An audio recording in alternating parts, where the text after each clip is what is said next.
One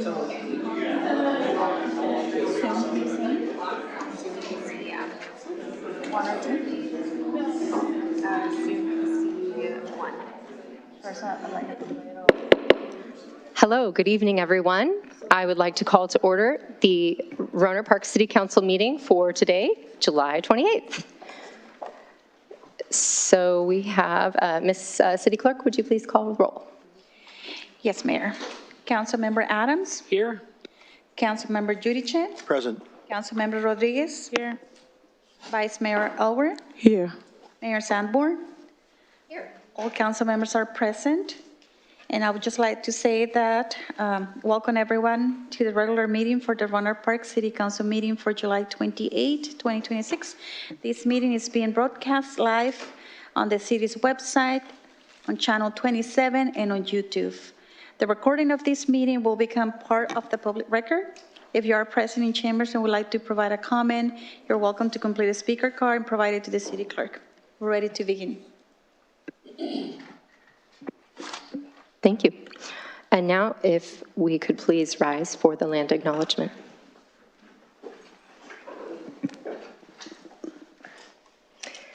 The City of Rohnert Park acknowledges indigenous peoples as the traditional stewards of the land. Let it be acknowledged that the City of Rohnert Park is located within the traditional homelands of the Federated Indians of Great Rancheria, comprised of Coast Miwok and Southern Pomo peoples. And now we will do the Pledge of Allegiance, and I will lead that myself. Hand over your heart. Let's begin.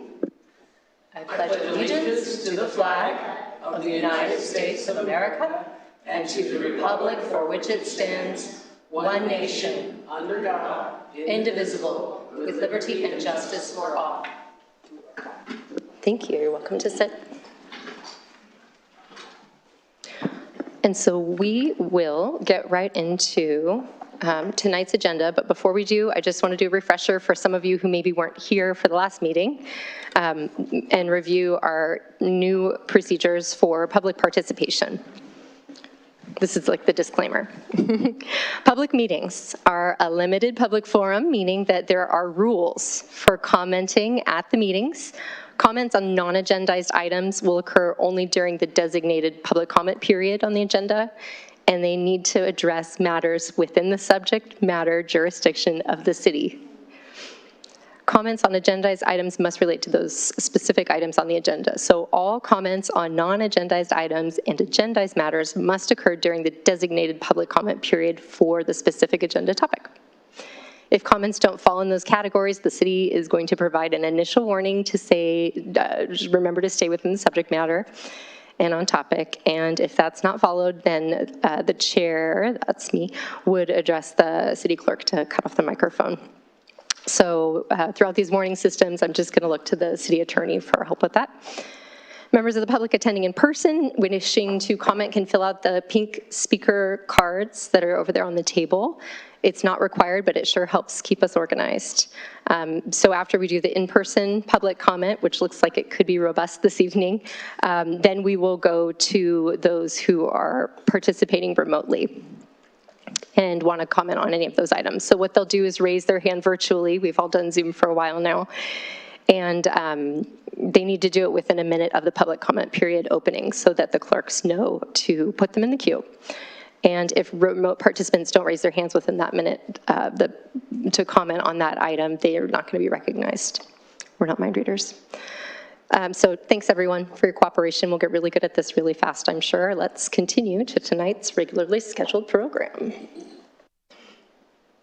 Okie dokie. So we have first our presentation starting with item 4A.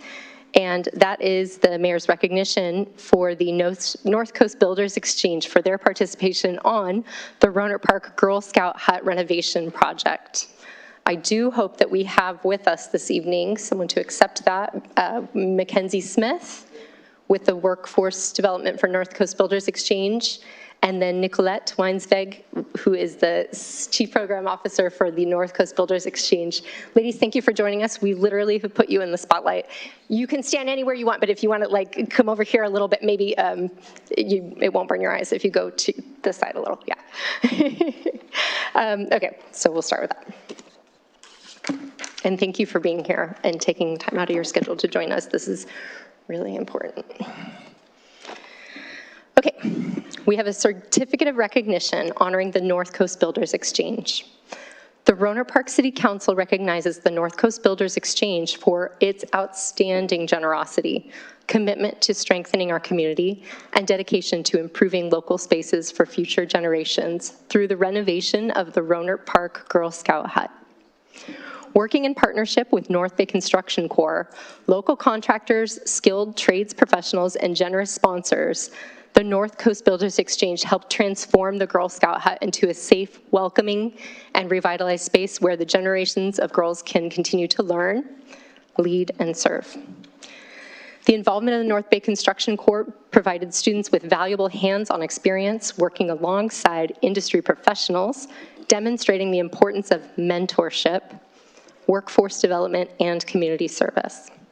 Their participation not only enhanced the renovation project, but it also inspired the next generation of skilled tradespeople. On behalf of the City Council and all Rohnert Park residents, we are deeply grateful for the dedication, craftsmanship, and collaborative spirit demonstrated throughout this project. Your investment of time and talent and resources has created lasting impact on our community, and it serves as an outstanding example of what can be accomplished through partnership and service. Signed this 28th day of July, 2026. Thank you.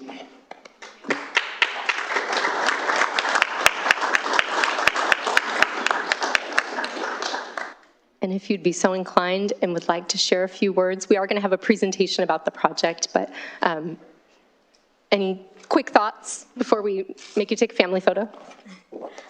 Thank you so much for the recognition and for the support in making this project happen. We'd like to thank everyone on the City Council, the staff, and especially the Public Works Department for encouraging and bringing this project to life. In the North Bay Construction Corps, we strive to prepare our students for jobs and employment in the construction industry, and it is so, so valuable to give our students real-life job site experience and also show them how we can strengthen our communities through construction. So thank you. Thank you, and if we could do a quick photo.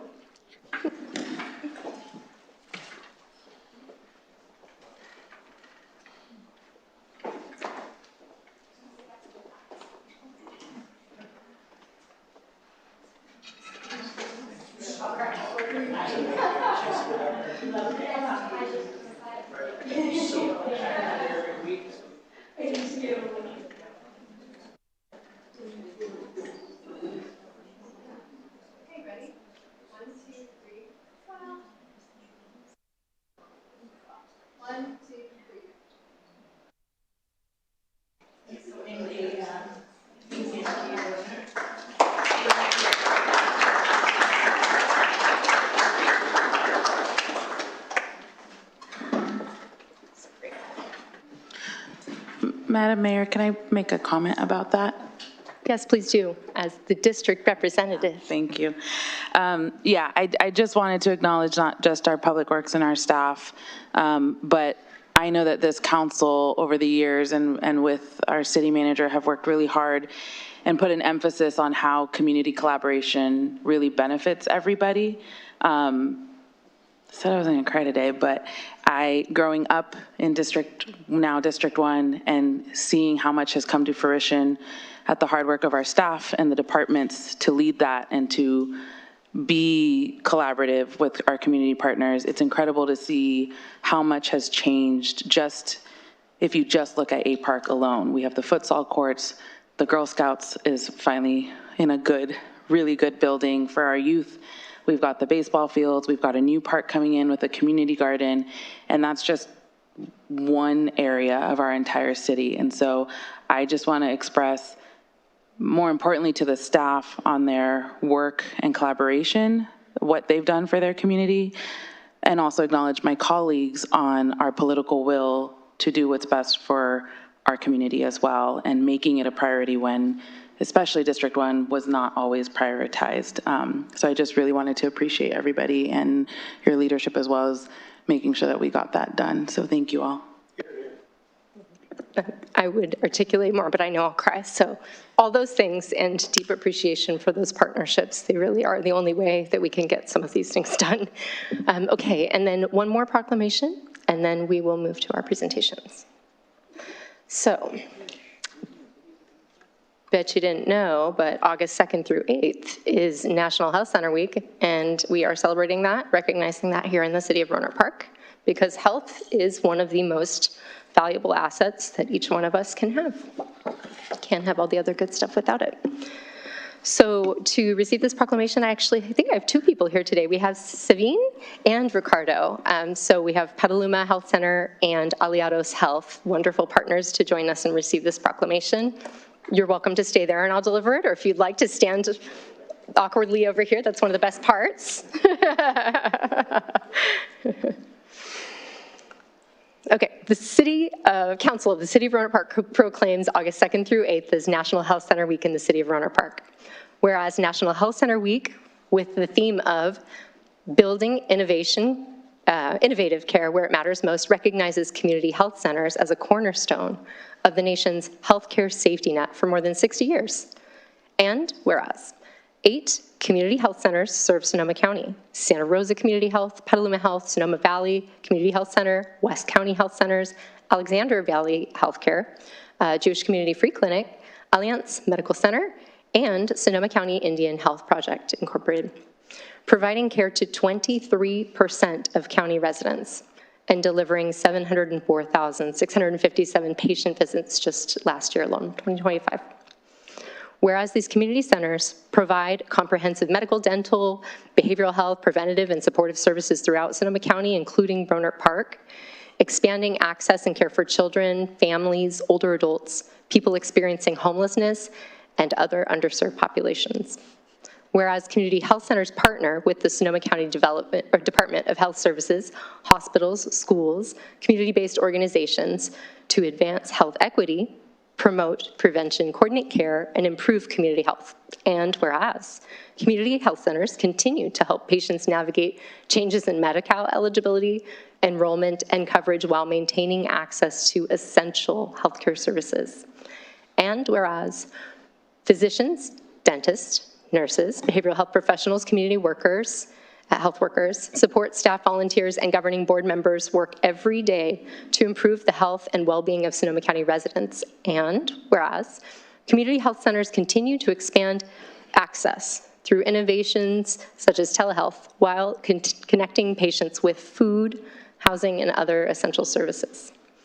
Now, therefore, be it proclaimed that I, Emily Sanborn, as mayor and on behalf of the city, do hereby proclaim August 2nd through 8th, 2026 as National Health Center Week in the City of Rohnert Park, and recognizes the outstanding contributions of Santa Rosa Community Health, Petaluma Healthcare, Sonoma Valley Health Community Health Center, West County Health Centers, Alexander Valley Healthcare, Jewish Community Free Clinic, Alliance Medical Center, and Sonoma County Health Indian Health Project, and their regional consortium, Aliados Health, for expanding access to high-quality, affordable health care and improving the health and well-being of Rohnert Park residents and Sonoma County residents, duly and regularly proclaimed this 20th day of July. Sorry if I said August earlier. Thank you, gentlemen. A few words.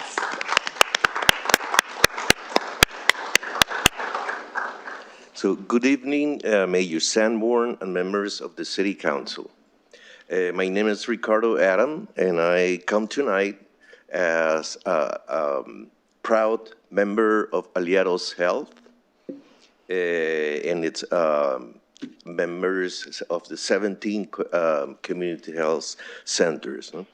And thank you very much for this proclamation recognizing National Health Center Week and for your continued support of community health centers in Rohnert Park and throughout Sonoma County. As someone who has lived in Rohnert Park since 2016, I find this recognition deeply meaningful. Mm-hmm. When I arrived in Sonoma County as an immigrant, seeking safety and a new beginning, Rohnert Park Community Health Center provided me with care, compassion, and support during one of the most challenging times of my life. They helped me heal not only physically, but also emotionally and spiritually. Today, community health centers continue to be a lifeline for thousands of our neighbors, providing medical, dental, behavioral health, and supportive services regardless of a person's income, insurance status, or background. They care for children, families, seniors, and those facing some of life's greatest challenges, while helping build healthier and stronger communities. On behalf of Aliados Health and the 8 community health centers serving Sonoma County, thank you, Mayor Sanborn and City Council, for recognizing their extraordinary work and for celebrating National Health Center Week. Your support helps shine a light on the dedicated healthcare professionals, staff, volunteers, and community health workers who make quality healthcare accessible to everyone. Thank you.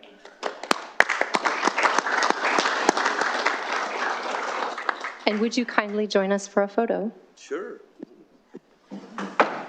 That's our choice.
I was like, if we could squeeze it in today.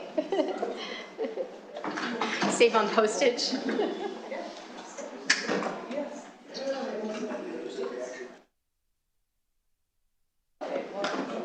I may have rushed a little. Would you like to share any comments? Yeah, Councilmember Giudice? Yeah, just a couple of comments. Thank you, Mayor, while everyone's still in the room. A little over a decade ago, I was asked to join a bunch of business leaders and community leaders to form a health action chapter here in Rohnert Park. The end result, of course, was the Rohnert Park Health Center. And you know, to analyze the data at that time from the portrait of Sonoma, the data was truly skewed, in particular in A and B sections, as to the inequality to access to health care. Many of our residents had to travel. Imagine you're a worker, a laborer, and you have to basically take the day off work so that you can get on a bus in Rohnert Park to go to Santa Rosa, to go to your appointment, and then to come all the way back to Rohnert Park. We weren't just an underserved community, we were a non-served community, and that has all changed. And it's thanks to folks like Aliados and the Petaluma Health Center that our residents now get the care that they deserve here locally in town. And it's even more poignant because of all of the attacks that are coming on to health centers in the state of California by the federal government. Times are really challenging, and I just want to tell you guys that we really appreciate what you provide for our residents. Thank you, Mayor. Thank you very much. And now we will continue to our presentations. Hello, Public Works team, welcome. Good evening, Mayor and members of the City Council and members of the public. I'm Mark Henderson, I'm the Public Works Director. I'm here with Amanda Bunte. She's our General Services Operations Manager, and we're just going to give you a brief overview of the Scout Hut Residing project overview. This was a project that was a collaboration between the North Bay Builders Exchange and the North Bay Construction Corps and the City of Rohnert Park. And I will turn this over to Amanda to present. Thank you. Some of it might sound a little repetitive since we just did the recognition, but this will be an opportunity for you to see some pictures and ask some questions possibly at the end. So I'm going to start by going over, kind of why we, is that on? Oh. Why we picked the Scout Hut and, is it? A little bit more about the North Bay Construction Corps, our community partnerships to make it through this project, some pictures of construction in action, and then a special thanks. So as mentioned earlier, the Girl Scout Hut has been a place for the Girl Scout troop for decades. It is located in our first park in Rohnert Park. Unfortunately, with the budget deficit, it hasn't seen a lot of upgrades over the years and, was really starting to look weathered. And so rather, we had to start thinking of creative ideas to try and, elevate the space, and we started looking at some different partnerships rather than a traditional construction contract. So one of the things that we found was that the North Coast Builders Exchange, they have a springtime North Bay Construction Corps program that they always do a boot camp project at the end of the program. So in March of 2026, I submitted the parameters of this project as an application and, thought it would be a good fit for students to be, learning. It was selected because they had a large class size this year, and it was a larger project than some of their other boot camps. And it also was multidisciplinary. There were multiple things that needed fixing. We needed new doors, windows, siding, trim, building wrap, some fascia board. And so having multidisciplinary trades, painting included, that was attractive for having the students have a lot of exposure. So the North Bay Construction Corps is high school seniors. They go through a 3-month program where they spend all day Saturday, working with different construction companies and getting exposure to the trades. And then right after graduation from high school, they do a 2-week boot camp project. So for our project, we had 20 students and 4 project coordinators that worked every day. It was also during our heat wave in June. So we ended the day with root beer floats a couple of times. But this is a great way to get these students that have interest in the trades instead of college some exposure to varying disciplines. We had a short timeline of when the project was selected to when boot camp had to start. So we had to, work together on finding a path forward with the contract and getting all of the materials ready to be on hand because we were only going to have the students there for that 2-week period. So Public Works staff worked with the project coordinators and both Nicolette and Mackenzie with the Builders Exchange to get a full materials list, work with some community partners on getting some items donated or discounted, and we got all of the material orders together to be delivered on the first day. This slide kind of just highlights who our project partners were and, what they did to help make the project happen. We wouldn't have been able to do it without all of these partnerships. And, in the scheme of everything we do here at the city, it seems like a small project, but it was a big lift, and I think the community is really going to be able to see, Mark walks through the park almost every day, and it looks a lot better. It also took a burden off of our public works staff for this project. Here's some pictures of construction in action. I will say every time I went out there every day, all of the students were working, staying busy, and communicated, said hi, shook our hands. It's a really good program and is teaching these students, long-lasting life skills. Some of these tasks were completely new to them, and other students seemed a little bit more comfortable, but it really gives them that real-world experience. Oh. Here's probably the most dramatic before and after of that south-facing wall.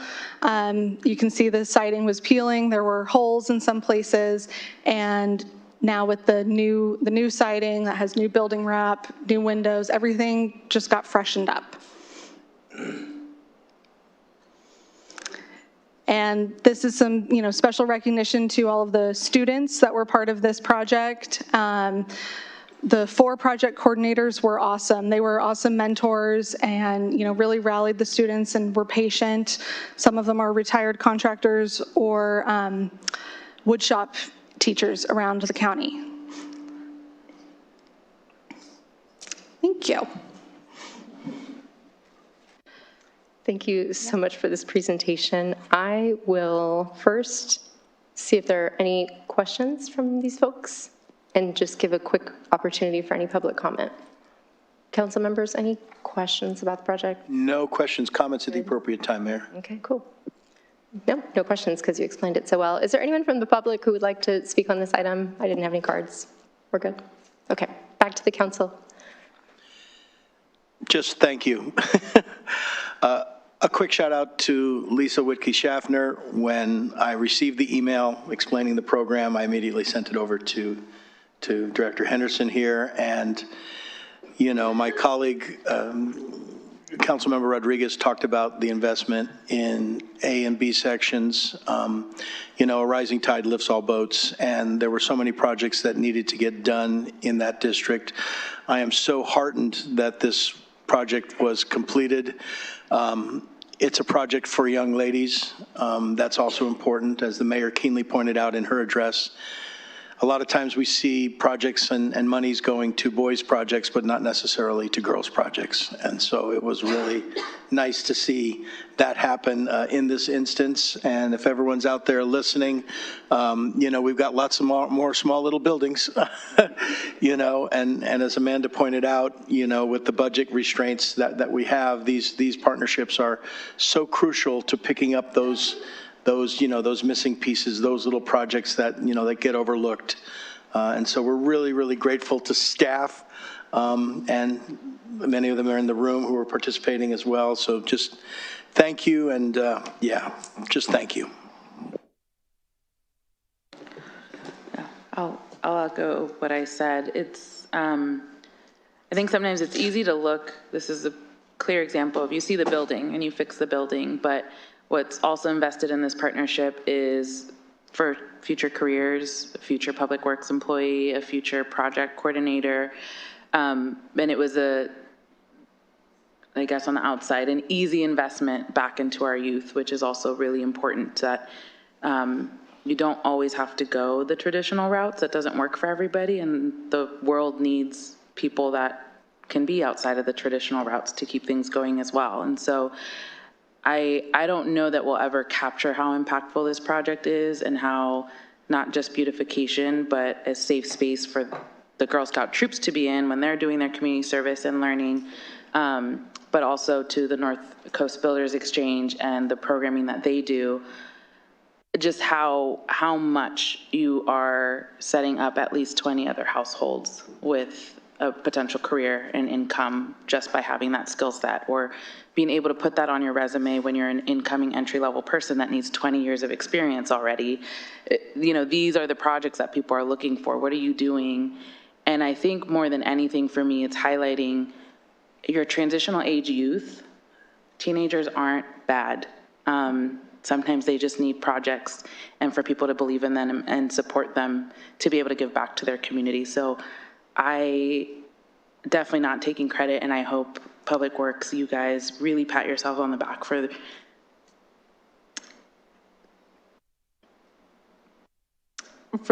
being a part of making a really positive impact, not in just our district and our city, but showing what can be done throughout in numerous ways. And so I really appreciate that, and I hope you guys really, really do flaunt it, because it's incredible work that's been done. So thank you, everybody, for all your participation and work in doing that.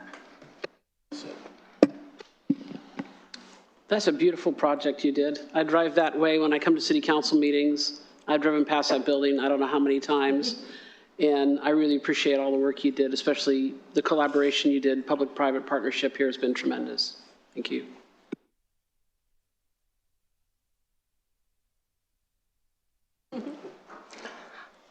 Well, thank you. I had a chance to talk to the kids, and they were excited. And this is just a better picture on when we say everybody has a seat at the table, and you guys just demonstrated it. So thank you, Public Work, and yay to the future. Fun story, I probably would not have run for city council if I hadn't seen that building myself in person 5 years ago. I was horrified, is that the right word?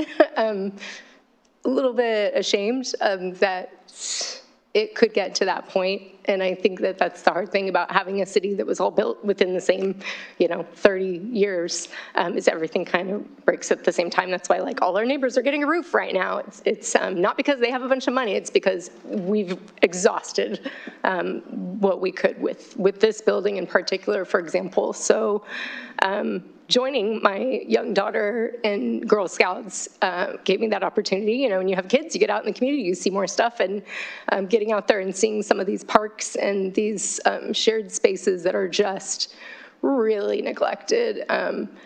It's hard to not want answers from somebody on how we get to that point, but I'll keep it short and just say that I really appreciate you, Public Works team, being willing to go to boot camp yourselves in regards to these new partnerships. I know it requires a level of being nimble that you've definitely got in you, and you really delivered on the partnership, and we're so grateful. And I do hope that we have chances like this again in the future, that this is not a one and done. And I think you've really set the stage for those partnerships. So, whew, thanks. Thank you, Mayor. I would like to thank the North Bay Builders Exchange for the collaboration, and like to thank the City Attorney's Office, because this was a quick turnaround. In about 2 weeks, we had some things to navigate. As Amanda said, we didn't have a lot of time, and especially thank the Public Works staff, because they're the ones who are procuring the material, and I mean, we had people just running nonstop. And especially thank Amanda Bunte, our operations manager. She took it from inception to completion. So thank you. Doesn't get better than this. I wanted to add one other note that the students did share that part of what they enjoyed about this project is that it is out in a public space. And one of the project coordinators at the end of the day kind of drove something home that reminded me why I got into public service, was being able to drive around and see the work that you do and complete. And, that's something that our public works team, that's what drives them and does, is the driver of their work every day. And I hope that we sparked that with some of these students as well, being able to see the fruits of your labor. Absolutely. Okay, then we'll continue on to our next item. Public comment. It's that time. Yeah. Okay. Ladies and gentlemen, we are opening public comment period. If I could please have any public comment cards, and I'll read the disclaimer again. I love this. Okay, so persons wishing to address the council on any of the consent calendar items or on city business that's not already listed on the agenda, this is your time to shine. Each speaker will be allotted 3 minutes. Members of the public attending in person will go first and are encouraged to fill out the speaker card, but it's not required. And then following the in-person comments, individuals participating remotely who want to comment on any agenda item just need to select the raise your hand feature on Zoom within a minute of the public comment period opening comment for that agenda item. So those on phone who are remote need to press *9 to quote unquote raise their hand. And then just be prepared to unmute yourself when you're prompted. And if any remote participants don't raise their hand within the 1 minute public comment period opening, then they're not going to be recognized. So let's do this. Got lots of feedback tonight. Okay. Oh, there they are. Mr. Steve Keith, I will call you first, and then after Mr. Keith, we have, oh, this is for item 6. After Mr. Keith, we have Peter Alexander. We'll go from there.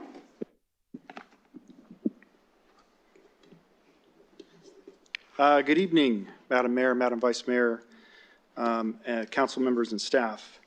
I'm going to have to cram a bunch of things into this because we only have this opportunity. I noticed that the most recent amendment to the city council protocols removed an opportunity for public speech from the end of the meetings. I see that recompense was offered, allowing some flexibility to time allotted for public comments based on participation. Given the small number of speakers assembled for this item or for any item, I ask if any extra allowance will be given or denied. Seeing no response, I'll move on. Also in the City Council protocols, Section 2, titled Order of Business, subsection G, covers adding items to future City Council meeting agenda. The section does not mention any sort of timeline or deadline, so to speak, for such items to appear before the council. I bring this up while two recent motions to add items are fresh in my mind. Vice Mayor Elward was seeking council direction on advisory committee guidance, and Councilmember Rodriguez wanted to revisit the city's relationship with flock safety.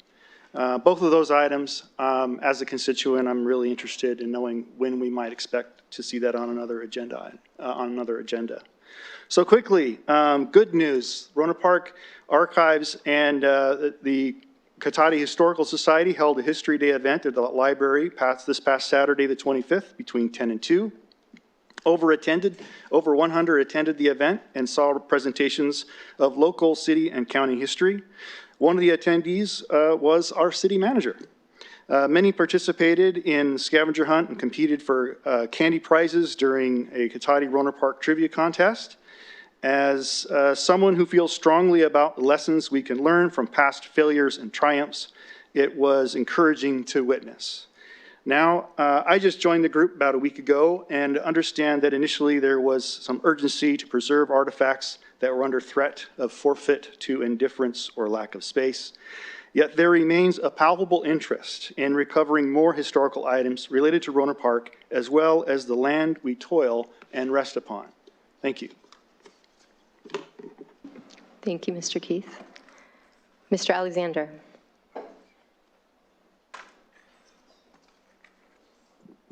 Thank you. It's a beautiful day.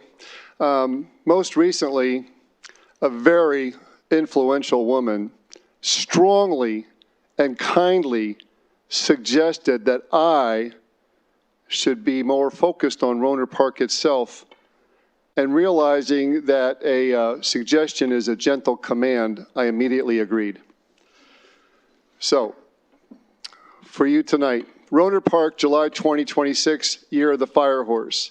Prophetic events surrounding us all as a matter of course. Okay, so where's Waldo? Waldo Emerson Rohnert, whose son Friedrich panned gold right out of the dirt. Just like Luther Burbank, Friedrich opposed the slaughterhouse bleed in favor of sustainable seed. Horticulturists at the top of their game, such spiritual growers and seed sowers, success and fame. The finest natural therapy to be found in garden soil, certainly preferred than soldiers warring over oil. The fire horse inflamed, racing worldwide, lighting fires to cease the ongoing horse slaughter in favor of loving equine freedom desires. Horse rescue ranches, like trees ever-growing branches, are in need of young volunteers in tending these traumatized babies. Are there such young warriors available with merits who might also bring some apples and carrots? I hear someone in the Peanut Gang gallery yelling, "What about those delicious crane melons?" So too, absolutely, by golly, we surely must include Mwali's with Grandpa Joe, don't you know? Let us now together connect these four at the core with 4,000 gardens, so too living cactus fences, as America's promise commences into the gardens of victory. Okay, I have one more about Buffalo soldiers that they were honoring in Sacramento today. Both prominent professionals, militarily competent, many, even most hell-bent and heaven-sent, the American spirit through their bloodline courses, certainly back in the day as today upon almighty horses, now more than ever as unbeatable forces. They hear the unwritten command within the Bible calling for an action as almighty faction unto the American revival. They have seen the worst, they have been the best through the Buffalo campaign here in the Wild West. All time is now, and now is the time. Uniting freedom fighters, all strength, honor, and love, supported absolutely from beyond and above. Fulfill your oaths to the Constitution and the living Lord in the spirit of Crazy Horse. Uniting as rolling thunder, united we shred by paws and claws all dark strongholds asunder. By authority of the Lion of Judah, with the lion's roar of Brother Buddha, the jaguar, the tiger, the panther, and the great bear, emerging warriors through emerald fire, and all. Thank you, Mr. Alexander. Thank you very much. Exceeded expectations of staying on topic. Okay, then we have, I'll put a couple more names out there. Katina and Pamela will be after Katina. Hang on to those for a sec. Hi, Mayor and Vice Mayor and Council members. I'm a resident here in Rohnert Park, and I love to walk on the trails that we have. Many of the riders I encounter on the trail are on scooters or e-bikes, which are prohibited on our walking trails. They often travel at high speeds and ride side by side, forcing pedestrians to step off the trail to avoid being hit. I appreciate the police department's enforcement efforts, but this continues to be an ongoing safety issue. I believe many riders are simply unaware that e-bikes and electric scooters are prohibited because there are no signs posted on the trails. I respectfully ask the council to post clear signs at every trail entrance stating that e-bikes and electric scooters are prohibited, increase enforcement to help keep pedestrians safe, partner with our middle school and high schools so police officers can educate students and the community that e-bikes and electric scooters are not allowed on our walking trails, and encourage respect for pedestrians. Our walking trails should be safe and enjoyable for everyone. Thank you for your time and consideration. Thank you very much, Ms. Kennis. And if you would like to meet up with Chief, he's here somewhere and he can share a little bit more about the initiatives we've been working on. He's here. Yeah. Yeah, good. All right. And then Pamela Fender. Yeah. Hi, welcome. Thank you. Good evening, council members.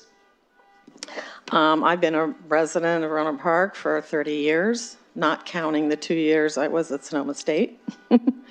Boy, was I surprised when I got an email from the Rohnert Park Community Center stating that the swimming pools will be closed for 3 months. I am extremely unhappy, and I will tell you that quite a few swimmers yesterday at the pool came to me, because I guess I'm the spokesperson, to show their discontent, their just upsetness and everything, because the swimmers need the pool for rehab, from surgeries, from car accidents, from for your psyche, and to have it closed for 3 months is just beyond upsetting to so many of us. And I'm not the only one that says this. I will tell you that Honeybee Pool is the one that is usually open throughout the year, and I know that we're going to be open from August till October 31st so far. For 7 days a week, 3 hours a day for lap swimmers. I would like to propose that the Honeybee does stay open for those 3 months. Whatever the cost, if you want to increase the fees, that would be fine. Everyone is willing to do that. If you don't even have to have it open 7 days a week. It could be 3 or 4 days a week. for a couple of hours. But we really need to have these swimmers, their doctors and physical therapists are saying that the swimming pool is the only way they can have their exercise. They can't exercise any other way except for the swimming pool. So we can increase the pool usage. We're the least expensive in Sonoma County. We have swimmers coming from Santa Rosa, Petaluma, and Sebastopol to come to the pool here in Rohnert Park because it's so cheap. So raise the rates so we can cover the costs of having a pool open for a good 3 to 4 days this winter. We really need to have this. I'm just encouraging you to please change the hours for the pool instead of having closed for the entire 3 months. Lastly, this is good for our public health, right? Which is what we discussed tonight. So thank you very much. Thank you for your comments. And then we'll go to Jackie Fender and Miss Barbara McKenzie. Oh, sorry, Jack Fender. Thank you. Yeah, it's Jack Fender. Thank you, Mayor and council members. I recently discovered that an important resource for our community is going to be closed for 4 months, and that is our public library. Our public library is a resource that many community members rely on, especially for those who do not have computers at home. For many people, the only access to computers is at the library. I'm proposing that possibly sections of the work could be completed at different intervals so that the computer section could be boarded off or cordoned off with barricades to allow people to use the computers as the other work progresses. Likewise for the reading rooms, maybe they could be made available too. I think this is too important a resource to close for that extended period. Additionally, as Pamela mentioned, the pool, closing all of the pools for that period of time affects many members of our community, especially those unable to get exercise except by the method that they choose in the pool. And I think this is really important. And a good suggestion, as Pamela says, maybe we could have 3 days a week for a few hours to allow people to do their exercise routine. And lastly, I just discovered that apparently there were funds available to take away portions of Ladybug Park and turn it into a parking structure. Was it really that necessary to have extra parking for the school and close the pools and close the library? Surely those funds could have been postponed, especially knowing ahead of time this was going to occur. Thank you. Thank you. And Ms. McKenzie. Thank you. Good evening, Madam Mayor, Council, and staff. I'll be as quick as I can with a library update and possibly address some of these gentlemen's comments. Your collaboration is the name of the game tonight. So there was a very successful collaboration between the Rohnert Park Archives, the Cotati Historical Society, and the Sonoma County Library. And we had History Day. And we were very glad to see our city manager down there. During this Rohnert Park presentation, the original map of Rohnert Park from 1968 came up on the screen. This gave our city manager an opportunity to jump up and say, wait, we're doing a downtown plan right now. And anyway, it was very well timed and she did a great job with her remarks. And we have these very cool bags provided by the Rohnert Park Archives, and I brought you all one. So you can have a keepsake from that day. We also had another great collaboration. We have an annual Moonlighters Big Band event every summer in July, and that's a collaboration between the library, the Friends of the Library, and Sally Tomatoes. We have a wonderful free pasta dinner along with music on the outside. We had a big turnout this year, so thanks to everyone involved in that. The library system is going through an internal computer system update right now. And right now, until August the 5th, you can't put any books on hold, you can't renew any books, and you can't access your account. But starting on August 5th, that will all be available under a brand new system. So that's kind of been a huge project. There's several building projects that I want to fill you in on. Rincon Valley in Santa Rosa has been closed for a $2 million modernization project. Includes furniture, and the furniture got caught in the supply chain somewhere. And so that project has been delayed. The library's still closed and will be, and hopefully by the end of August, it'll be back open. There are some limited services being provided out of their community room. The Sebastopol Library, I know you've all read about, the peeling wallpaper the staff discovered, and they found black mold, not just there, but pretty much all through the building in the cavities between the walls. So this is a city building. It's like ours. It's a Sebastopol City building. Right now, we're working to try to figure out who's going to pay for this remediation project. Is in the hundreds of thousands of dollars, quite expensive. So by, let's see, what's the date on this? By August 10th, I believe, in their meeting room, Sebastopol Library meeting room, they'll be able to offer limited services. But in the meantime, and supplementary to that, there's this very small library called the Forestville Library, and that's out on the campus of El Molino High School. And so people have been routed there. Oh dear, I don't have time for the rest of my updates, including Rohnert Parks. Thank you, Ms. McKenzie, and thank you for the update too on History Day. I'm so glad it was a success. Okay, so a couple more public comment cards here. We have Anna Maria Hogue and then Rebecca Brome. Yeah. Yeah.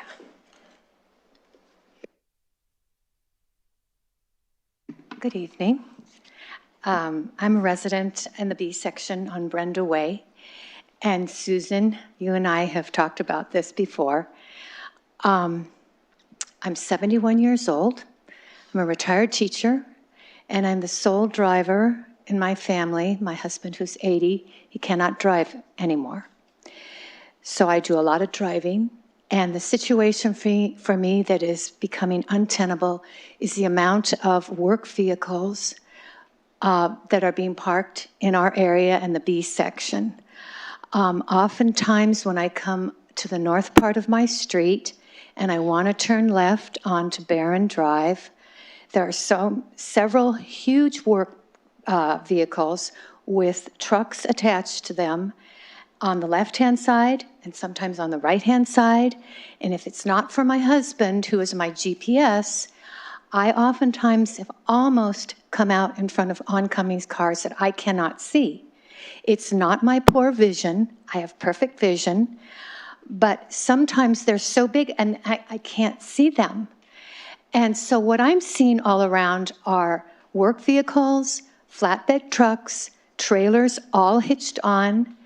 And so, for example, when if I'm driving to Oliver's at night, there's this one flatbed truck on some street, I can't remember what it was, but when I'm turning right on it, if at night I don't see it, it almost scratches my car, so I have to veer over, and if there's a car coming the other way, I almost hit it, or if there's a car coming from behind. And I have been patient about this, and thank you, Susan. You came out years ago, and you walked up the street with me and looked at the situation, and I appreciate that very much, but it's getting worse. And then down the street, we have people who seem to think that they have to park all of their vacation Sea-Doos or whatever they're called, and so with in front of them a work truck, with in front of them a trailer in the back. So, and I believe a couple months ago, you sent out that survey for safety suggestions. Honestly, if we ever had an emergency on my street or in some of my areas, and you had some emergency vehicles or people trying to get out of their homes and leave the street, with all of this stuff parked there, it's going to be mad chaos. And I'm just speaking out of months of trying to be patient and dealing with an 80-year-old husband who's frightened in the car, who's trying to tell me how to drive. I'm asking that, you know, the thing is, I've been told, If the car is registered, it's not a problem, but they move them around. So then they're back in 3 days. You know. Thank you, Ms. Hogue. And if you would like to speak one-on-one with public safety today, it's a great opportunity. Okay, thank you. And then we had one more public comment, did we not? Nope. That was it? Okay. Oh, that's why, online. Did we have? You called great, me. and in person. Yes, I was thinking that. Thank you for coming up. Hello, my name is Rebecca Brown, and I have been I'm a Rohnert Park resident for 43 years, raised my kids here, and I am here to comment on the closure of the pools during the summer. I don't need to tell you this news was Before you go further, can you lean into the microphone? I want to make sure I catch all your words. Yes, I don't need to tell you that this news was very disappointing to the lap swim community, who needs the pools for their exercise and physical and emotional well-being. We see other places the budget could be cut. Why is it always the lap swimmers who are asked to take the brunt of the budget cuts? Many of us have lived, worked, raised our families, paid taxes here for over 40 years, and the parks and the pools are one of the things that keep us here. 2 of the 5 pools have already been permanently closed, but the lap swim times have still been shortened from 3-hour time slots to 2-hour time slots. Morning swim is 6 to 8 instead of 6 to 9 as it used to be. Noon lap swim is only 2 hours instead of 3 hours as it used to be. So it is very crowded and people have to share lanes, especially during the summer. Yet recreation swim, which is important, but it's all afternoon at all 3 pools. So we think there are places where that schedule could be adjusted. And also, why are we paying 4 lifeguards during noon lap swim when only 2 are needed? Some of these decisions don't seem to make sense. So all summer we have been looking forward to our lap swimming times to go back to the normal 3 hours, and now we're being told that the pools will be closing for 3 months. So are we now expected to drive to Petaluma or Santa Rosa to find other pools for exercise with the price of gas, and some of us being on fixed incomes because many seniors use the pool? We don't feel that that's right. We are also told that the pools still need to be maintained even when they are closed. If that is the case, then all we are asking for is the cost of hiring a few lifeguards for a few hours a day for 1 pool. That seems doable to us, but of course we are not the people making the decisions, so we ask you to please follow through on this, and if there is any way that you can help us to get these pools back open for those winter months, for those seniors and other people who really need it, to please do so. And thank you for your support. Thank you. Okay, and then we go to our remote participation. Yes, there are no participants on Zoom with raised hands for this item. Okay, great. Well, with that, I will close this public comment period, and we will go to item 7, which is the consent calendar. And I would look to my colleagues here. I'd like to move it forward, Mayor. Yeah. I'd like to motion, but I'd also, if possible, when I get a chance to just make a comment on 7D. Would that be now? Okay. Okay. Go for it. I just wanted to share, I appreciate the council's support on, for me being able to go to the NAACP National Convention in Chicago this past week. And I'll send an email out to our region. I really think that it's something that's beneficial for even staff, fellow electeds, or if there's ever consideration in the future of community leaders who are non-electeds to attend. There's so much great policy that they're talking about, things that you can implement that sometimes we have blind spots on. And so just wanted to kind of share how beneficial being able to go to these other organizational conferences and learning opportunities is. So thank you. Thank you. Any other council comments? We got our motion, and that was a second from you, Councilmember Rodriguez. All right, great. So with that, we have a motion and a second. All those in favor? Aye. Any opposed? Motion passes by 5-0. Marvelous. We'll move on to our regular items, starting with item 8A regarding our brand refresh.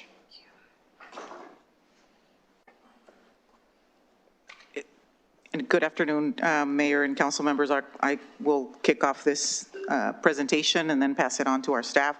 So just want to share with the council that last year we embarked on a process to consider a brand refresh, which actually is consistent, and you may recall, with the implementation of our general plan, which under the economic development element calls for every given years that we look at the way the city is presenting itself out in the community, and obviously for recruitment efforts in terms of business and development. And so what you are going to see tonight with this presentation is the results of an effort that we did last year with Radiant Brands, which was the company that was selected to assist us with the brand refresh. And then also a state mandate that we have to comply with. This is one of those unfunded mandates that our staff has been working on, which is basically changing the domain of the city from an org to a gov. And so now I'll pass it on to Paul and Desiree so that they can provide the presentation. So thank you. All right. Thank you, Madam City Manager. Mayor, Vice Mayor, members of the council. My name is Paul Cotter. I'm the IT manager for the city of Rohnert Park. Desiree and I are going to tag team this presentation. I'm going to let her start with the branding part, and then I'll finish it off with the AB 1637, the domain name. Good evening. Thank you so much for having us tonight. My name is Desiree McGonigal. I'm a management analyst for the city of Rohnert Park, and I'm here tonight to present to you the city brand refresh, and Paul will present to you later on the domain update.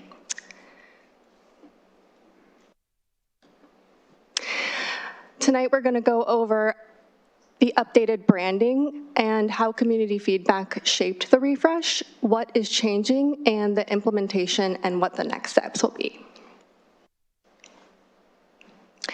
A little bit of background, the city's visual identity has evolved over time, and it has created a little bit of a fragmented visual identity. The last time we looked at the logo was in early 2000s, and because of that, it no longer supports the city's full range of modern communication needs.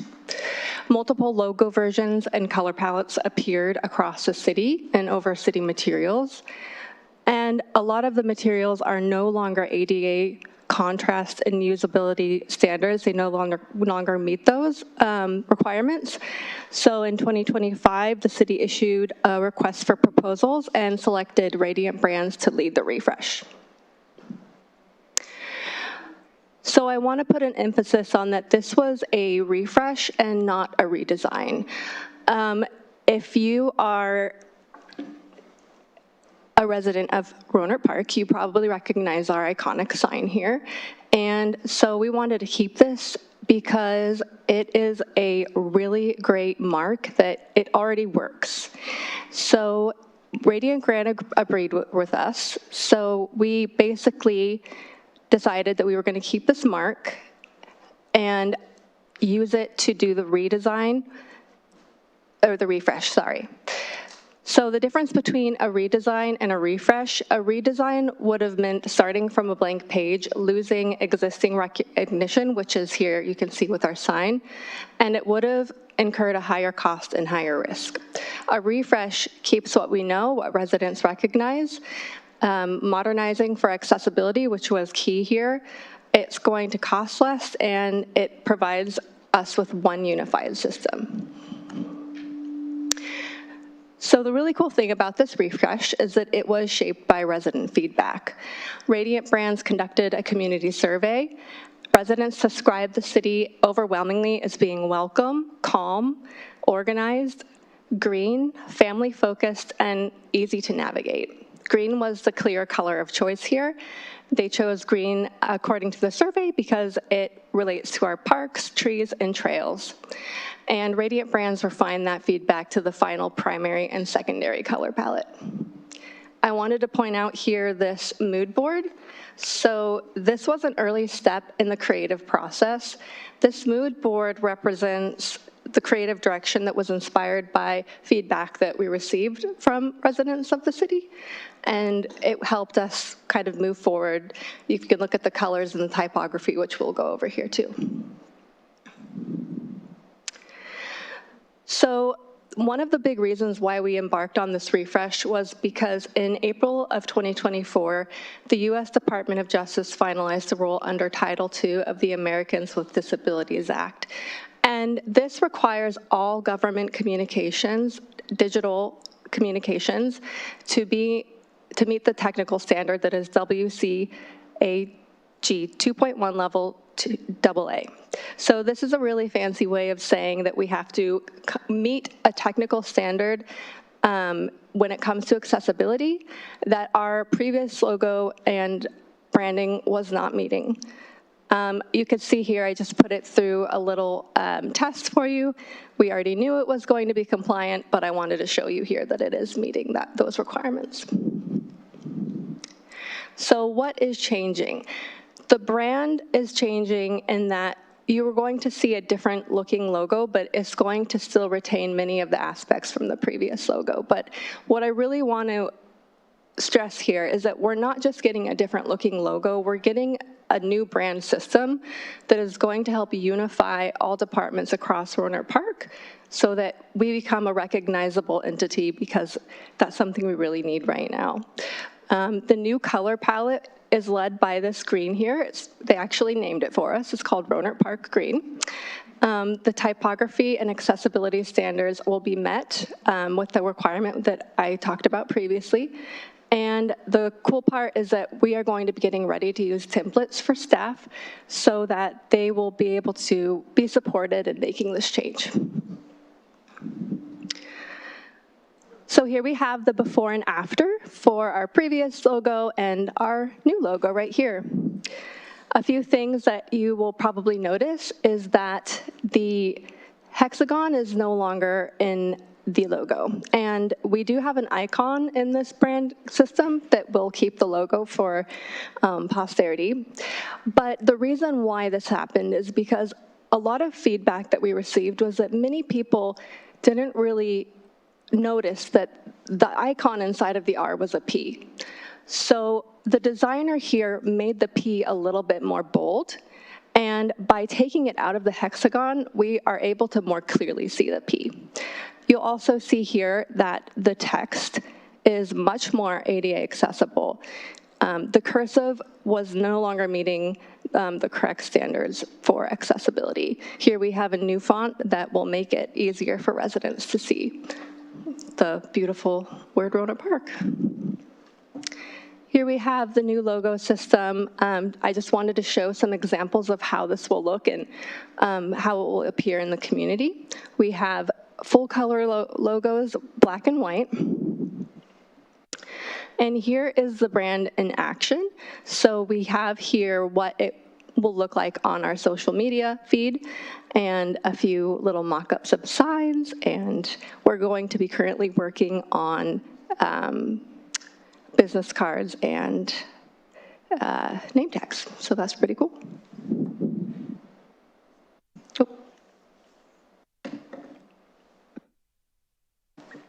So the next part of the presentation is discussing implementation and compliance with AB 1637, which was the California Assembly bill requiring that all government agencies in the state of California adopt a .gov or ca.gov domain name. And so we went through that process to make it as easy and as smooth as possible for ourselves and our population. The extension that we went with was maintaining the RP city, because that's already recognized, and then adopting a ca.gov, so we're a California government. We implemented the change on our website, and that was at the beginning of July. The next phase is going to be to start rolling out the ca.gov domain for our email. That address is already attached to everybody's email addresses, so incoming emails, if somebody addressed them with a ca.gov, would already land in your inbox. We're going to be stepping through department by department to change the outgoing emails to the ca.gov. That way we can verify and be assured that all mail flows are working and we're not losing or missing anything. At the beginning of next week, we're going to start announcing to the public all outgoing emails to outside agencies will come with a footer addressing and notifying the recipients for outside organizations that the city is going to be going through that change, and then they can update their internal records. The nice thing is the .org addresses will still be active and available. Those aren't going away. So if there is an outside agency that has legacy addressing or legacy links, they'll still land in our inboxes, and we won't be losing those. The plan is to keep those in place for at least the next 2 years. And with that, do you have any questions? Council, any questions on this item? Okay. I do have a really good, quick question. When it comes to emails, are we going to switch from rpcd.org as well, from rpcd.ca.gov? So correct. Okay. So I'm concerned for our seniors because they just switched their emails. They just got the new emails, and some of them are still learning how to do it. It would be nice to go and help them out so that they don't freak out, because some of them are still figuring out how to do it for our seniors that are part of, the system. Sure. And that's one of the nice things about the email system that we're using, and we leverage Microsoft. Most of the changes will happen behind the scenes. There's very little that the user has to do. If somebody has an old email address and mails and sends you with that old email address into the city, it will still land where it's supposed to. And those changes of the .org and the ca.gov will happen at a server level and not at the user level. Okay, cool. Yeah. Because it took them like almost 2 hours to try to figure it out just to create an email, so. Yeah, and that's why we want to keep the old addresses active and alive for as long as we can. Okay, thanks. Yeah. Thank you. And then I don't have any questions, so let's go to public comment. Mr. Steve Keith? Question answered. Oh, perfect. Love those. Okay. Comments?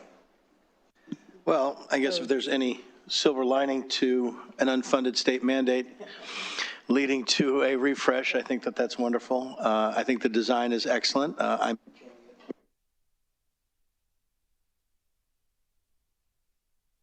So I appreciate the effort that went into this, and I understand the ADA compliance issues, and I also understand in the modern day when the city is trying to emphasize communication, that we are able to communicate in all different ways, and so I'm very appreciative. I think this will up our game a little bit, and I don't understand why the state's asking us to do this, but away we go. Thank you. I like it, really enjoy it, but I do want to say what I'm getting a lot of feedback on is these elusive stickers that people can get at events that they're really enjoying. And Mayor actually made a good point. If there was a way that we could go and say, like, I'm running out of image 1 or image 2 of these stickers, I think it's great and people are excited to have them. I know I see the kids running around with them. I got haggled from my family about why they don't have all these stickers, but I think the branding and what we're putting out there is great. I'm in agreement. I don't know why this was an important thing. I'm going to assume for cybersecurity kind of issues and making sure no one's cosplaying that they're a government entity, as many people are doing. But I appreciate the work being put into it. I know it's like another thing on top of what already has to be done. So, but when we have these mandates, we have to comply. So appreciate the work done on it and really enjoying the new rebrand. So thank you. Well done.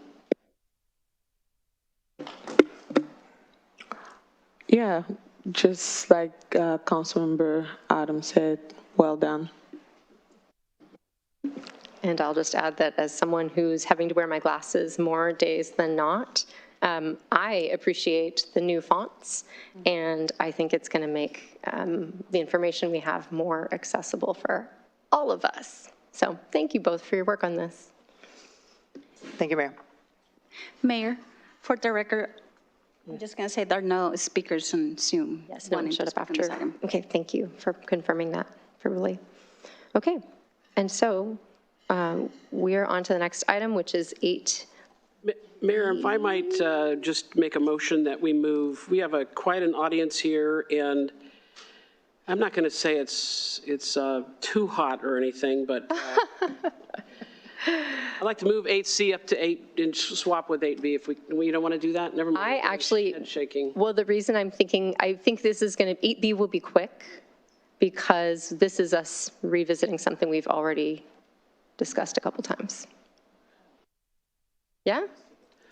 Then fine. Yeah, let's take a fresh air break, though. Would anybody like some air? Yeah. Let's Can we do turn the AC on 5 at least? minutes and meet back here. Okay, quick break.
right, welcome back, everyone.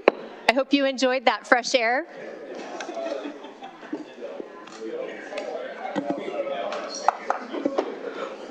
We're going to move quickly into item 8B. Class. All right, we'll just start and maybe you'll start listening. Yeah, gavel down. No. Okay. Item 8B, thank you. Conduct a public hearing. We have our illustrious staff here to present this item. Good evening, Mayor and City Council members. I am here with our Deputy City Engineer, Justin Brandt, regarding the Landscape and Lighting District 2024-01 West Side Residential. This is Adega 2, which is located on the corner of Dowdell and Carlson across from Costco for physical reference. So I'll give you the agenda tonight is we're going to go over the background. We'll specifically go over the section 6.5 of the public service payment and the renewal process for the landscape and lighting district and recommended action. So on January 24, 2017, City Council adopted ordinance number 903 approving development agreement with Stadium RP Development Partners, LLC. On March 2020, City Council adopted ordinance number 946, approving the First Amendment for rezoning from commercial to 74 additional residential units. Adega 1 has 132. On September 10, 2024, City Council adopted Resolution 2024-081, establishing the Landscape and Lighting District 2024-01 West Side Residential. This is an assessment that can be increased annually by CPI. For fiscal year 2026-27, the total amount is $76,000, $965.62, and that's a total of $1,040.08 per unit. So tonight, this is just how the renewal process for landscape and lighting districts work. We did the resolution to order the city engineer to prepare and file a preliminary engineer's report, which the deputy city engineer completed. We presented that on June 23rd, 2026. Also on June 23rd, 2026, there was a resolution of intention to levy and collect the assessments based on the preliminary engineer's report and give notice of a public hearing, and tonight is our public hearing. The recommended action first is council questions or comments, and then adoption of resolution 2026-061, approving the engineer's report, confirming the diagram and assessment, and ordering levy of assessment for the Landscape and Lighting District 2024-01 West Side Residential Assessment District for fiscal year 26-27, and determining that the actions authorized by resolution are exempt by CEQA. Thank you. Any questions? For your presentation. I'm hearing some chatter here. Can I help you? We're good? No? Okay. Yes, so to the council for questions regarding this item? No questions, Mayor, just a lot of comments when the time comes. Marvelous. Okay, then we will go to the public. I do not have any speaker cards on this item, but we also have online. No, Mayor, we do not have any speaker cards, and we do not have any Zoom participants at this time. All right, fantastic. Then I am looking for a motion. Oh, sorry, comments. Let's do that first. Yeah, absolutely. So just my compliments to Director of Finance, Bezzy House, and Director Henderson for answering my lengthy questions today. I really appreciate it. There was a lot of them. I think this is a very important and essential tool as we move forward, obviously.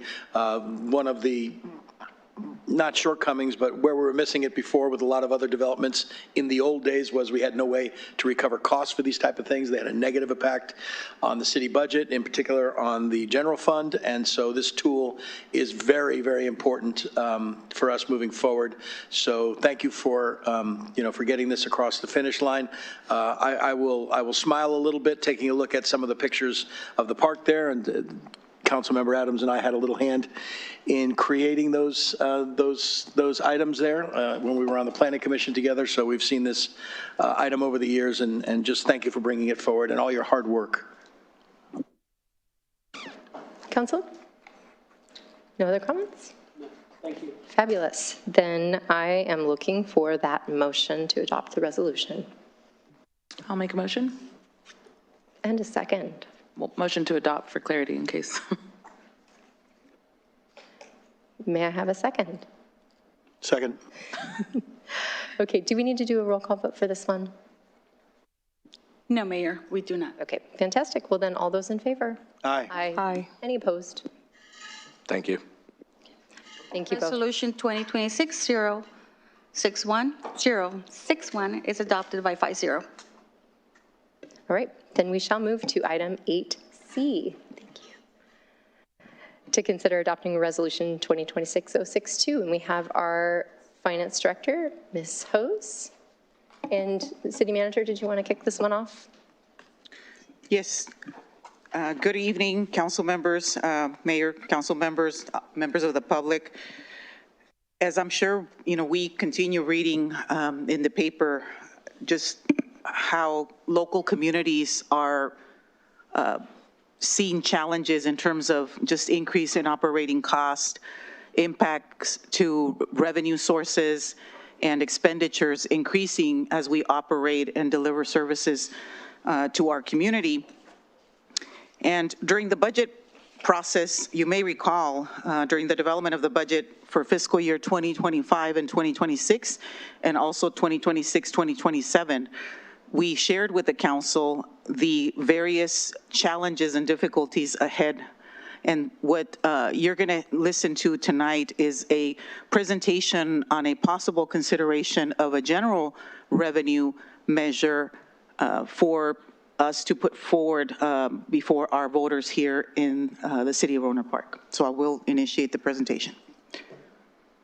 So what is the agenda for today is we are going to share with you what the city's current fiscal reality is, and obviously conversation on consideration of a general revenue measure, and also talk about and kind of break down the various general fund revenue sources that we have and how are those collected, and ultimately, if we consider any potential increases, how those can actually be implemented.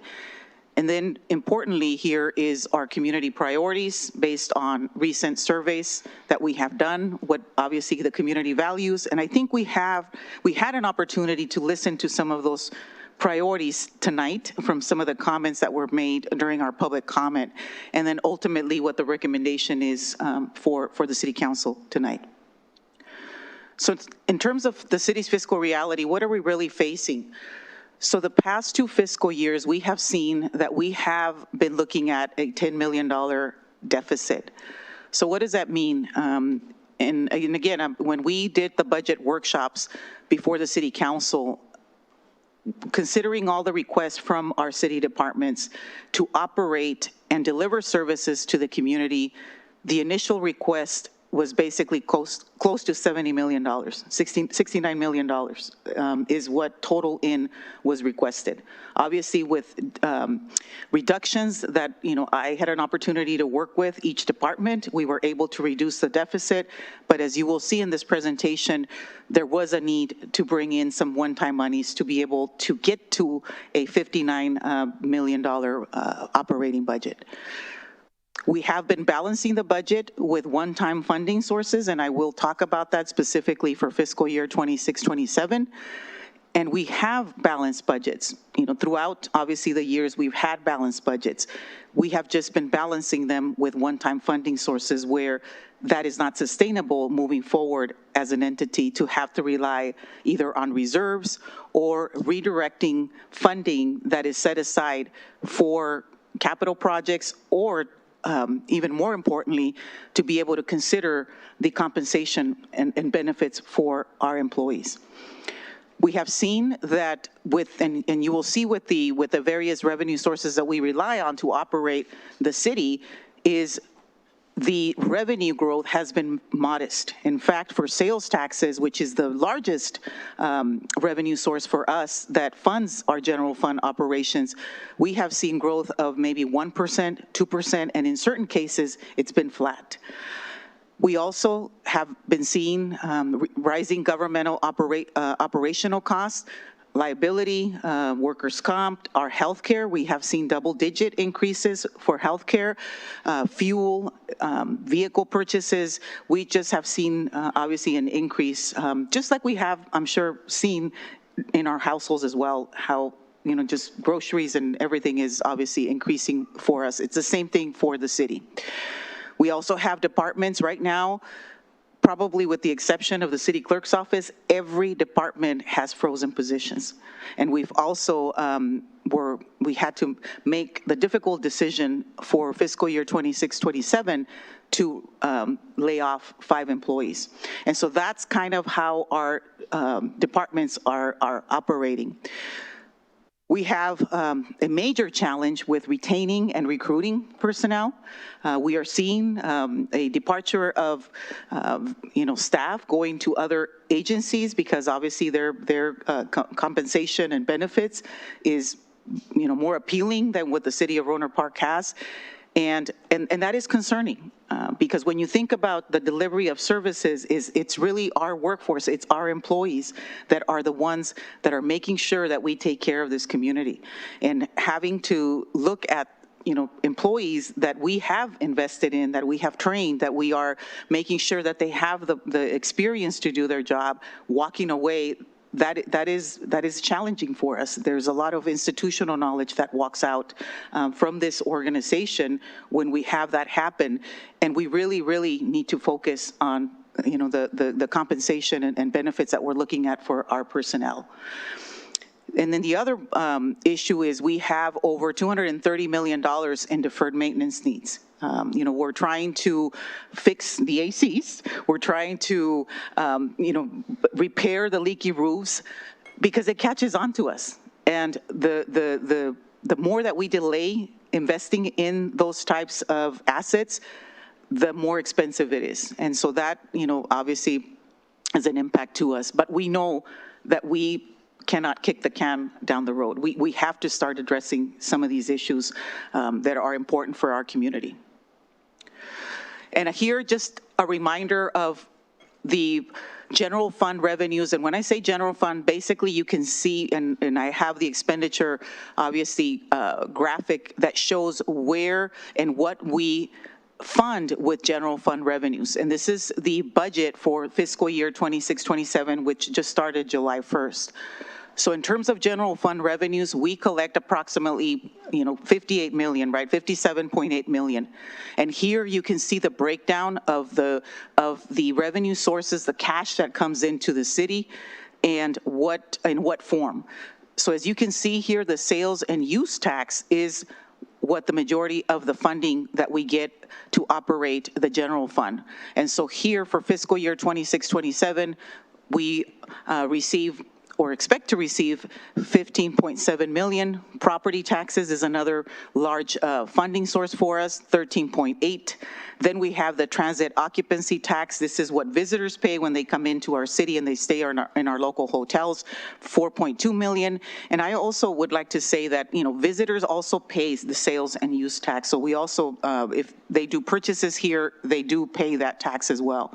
Franchise fees, 3.5, and you can see the various breakdowns, licenses, permits, 1.8, and I want to highlight licenses and permits because in the city of Rohnert Park, we have more than 4,000 businesses. And annually, we collect approximately 460,000. Now, we are looking at our business license process so that we know there's some improvements that can be done. We're also looking at that fee. We know that for many years, we have not analyzed those fees. We're also looking at the permit fees. Those have not been looked at, for quite some time. And so staff will be working with consultants to be able to look at that. As you know, community services is also right now exploring and in the middle of a financial feasibility study. I know it was mentioned before during public comment that people are willing to pay more to use the pool. we are looking at those fees and being able to adjust that. As was said previously, we are one of the cheapest cities to come in and use the pool. So we have to look at all the various, fees and revenue sources that we have. So in total, again, 57.8 million. And so the footnote that you see there in terms of a percentage, about 64% of the revenue that we receive comes from tax revenue. And so that's the majority of the funding that we get. In terms of expenditures, you can see here for fiscal year 26-27, again, this is the year that we are currently operating in. We have a balanced, obviously, general fund, and the next slide, you'll see how we balanced it. And you can see here the majority obviously goes to public safety, 26.7. Then we have development services, 9.2 million, which actually includes the operation of LaBath Landing and some other contracts that we have, for housing implementation purposes. We have community services, 8.3 million, public works, 6.8, administration, 3.8 million, finance, 2.8, human resources close to $1 million, and then we have non-departmental. So total for general fund is about, again, balanced, $57.8 million. So how did we get to the balanced budget? We did reductions, and you may recall that part of the reductions was the freezing of 18 positions, and we also redirected, the funding that was obviously set aside for franchise fees. This is what we use to do street improvement projects, and so we committed to transferring on an annual basis 1.5 million. This fiscal year, we decided not to do that in order to be able to, again, provide a balanced general fund budget. And we also brought in from the casino supplemental funds, this is the money that we get from the tribe annually, 5.2 million, which in essence balanced our budget. Again, when you look at these options, they're all one-time solutions. Freezing of positions, we are putting more on our staff, and that does obviously impact our workforce when we have these number of frozen positions or that we do any kind of layoff. Here is the 5-year projected deficit. As you can see, obviously departments, they have their needs, and what you see here is if we do not manage to do an increase in revenue and also look at our expenditures, which we are very vigilant in terms of our expenditures, is you can see that by the fiscal year 2030, 2031, we could be facing up to a $15 million deficit. Now the line on the bottom is reductions that as we develop the budget with departments, you can see that we bring it down, but yet we are still seeing a budget deficit, meaning that we need more money to be able to operate and provide the services that our community needs, and to be able to avoid some of the cuts that you've heard about tonight, which is the pool closures and possibly other more significant impacts to core services. So the consideration for the council, and really it's for the community, is a proposal to increase our transactions and use tax, which is commonly known as sales taxes, to 0.5%. This is half a cent.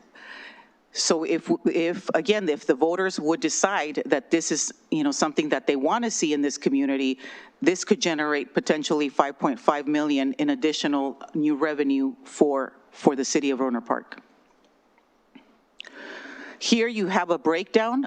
Currently, the city of Rohnert Park, the sales tax percentage for the city of Rohnert Park currently is 9.75%. The maximum sales tax rate here in Sonoma County is 10.25%. And in the next slide, I will give you a comparison of where we compare to the other cities within Sonoma County. But here, what we want to refer you to and see is the state gets the majority of that 9.75%. They get 6%, and it's never ending. Then we have the mandatory local tax rate, which again goes to the state. 1.25 goes to the state, and this obviously is ongoing. It has no sunset. Then we have the Measure A, Rohnert Park. This is a general measure that we have, and the city gets 100% of this 0.5, and it doesn't have any kind of sunset. This started in 2014, and it actually started as a result, the city was facing some fiscal challenges. And so at the time, it was decided that the voters approved this Measure A for the city of Rohnert Park. Recently, as you probably saw in the last 2 years, Measure H was approved, or was actually voted by the Sonoma County voters, and this is specifically for fire. We do get about 3.6 million a year. This just started. It does go to the county, but there is a distribution that the city of Rohnert Park gets. But this was a 0.5 sales tax increase, and it does not have a sunset. We also saw the voters approve Measure I, which is a children's initiative. That's 0.25%. It goes to the county. This, we do not get a direct allocation from Measure I. If there is any project proposal, it has to be applied for. But the city does not get any kind of direct allocation. Then we have Measure F, which is open space. This is a tax that the county gets, and at this time, the city does not get any funding from this. It's 0.25%. This one does end in 2031. Then we have the Measure M parks, which we do get about 640,000 a year. We do get an actual allocation for this that we can use for park improvements and just be able to support our parks operations. This goes to the county, and it will be sunsetting on 2029. And I'm sure you are aware that the county Board of Supervisors has taken action to include the renewal in the ballot this November. So they are moving forward with trying to renew that.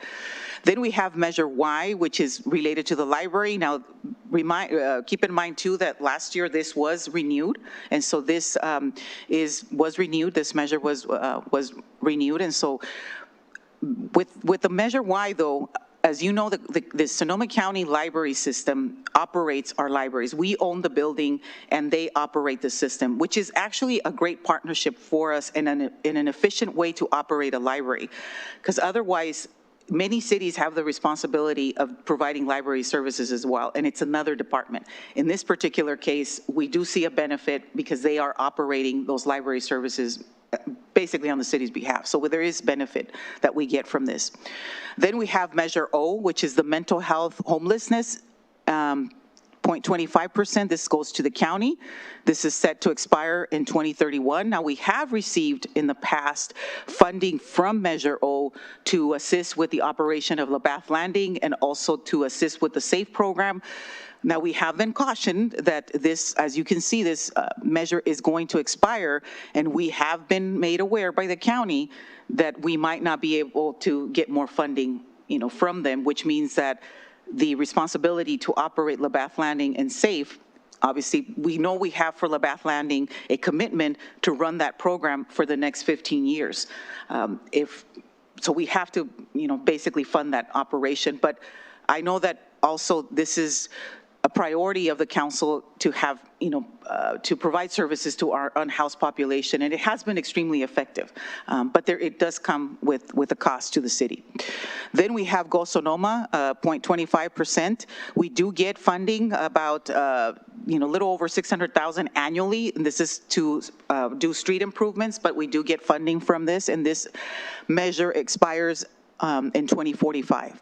And then, as you are well aware, the SMART Measure B was renewed and was approved, and that's 0.25, and that right now is scheduled to end in 2059. So here you have the breakdown, and you can see the majority of the tax that we pay is collected, goes to the state, and goes to the county.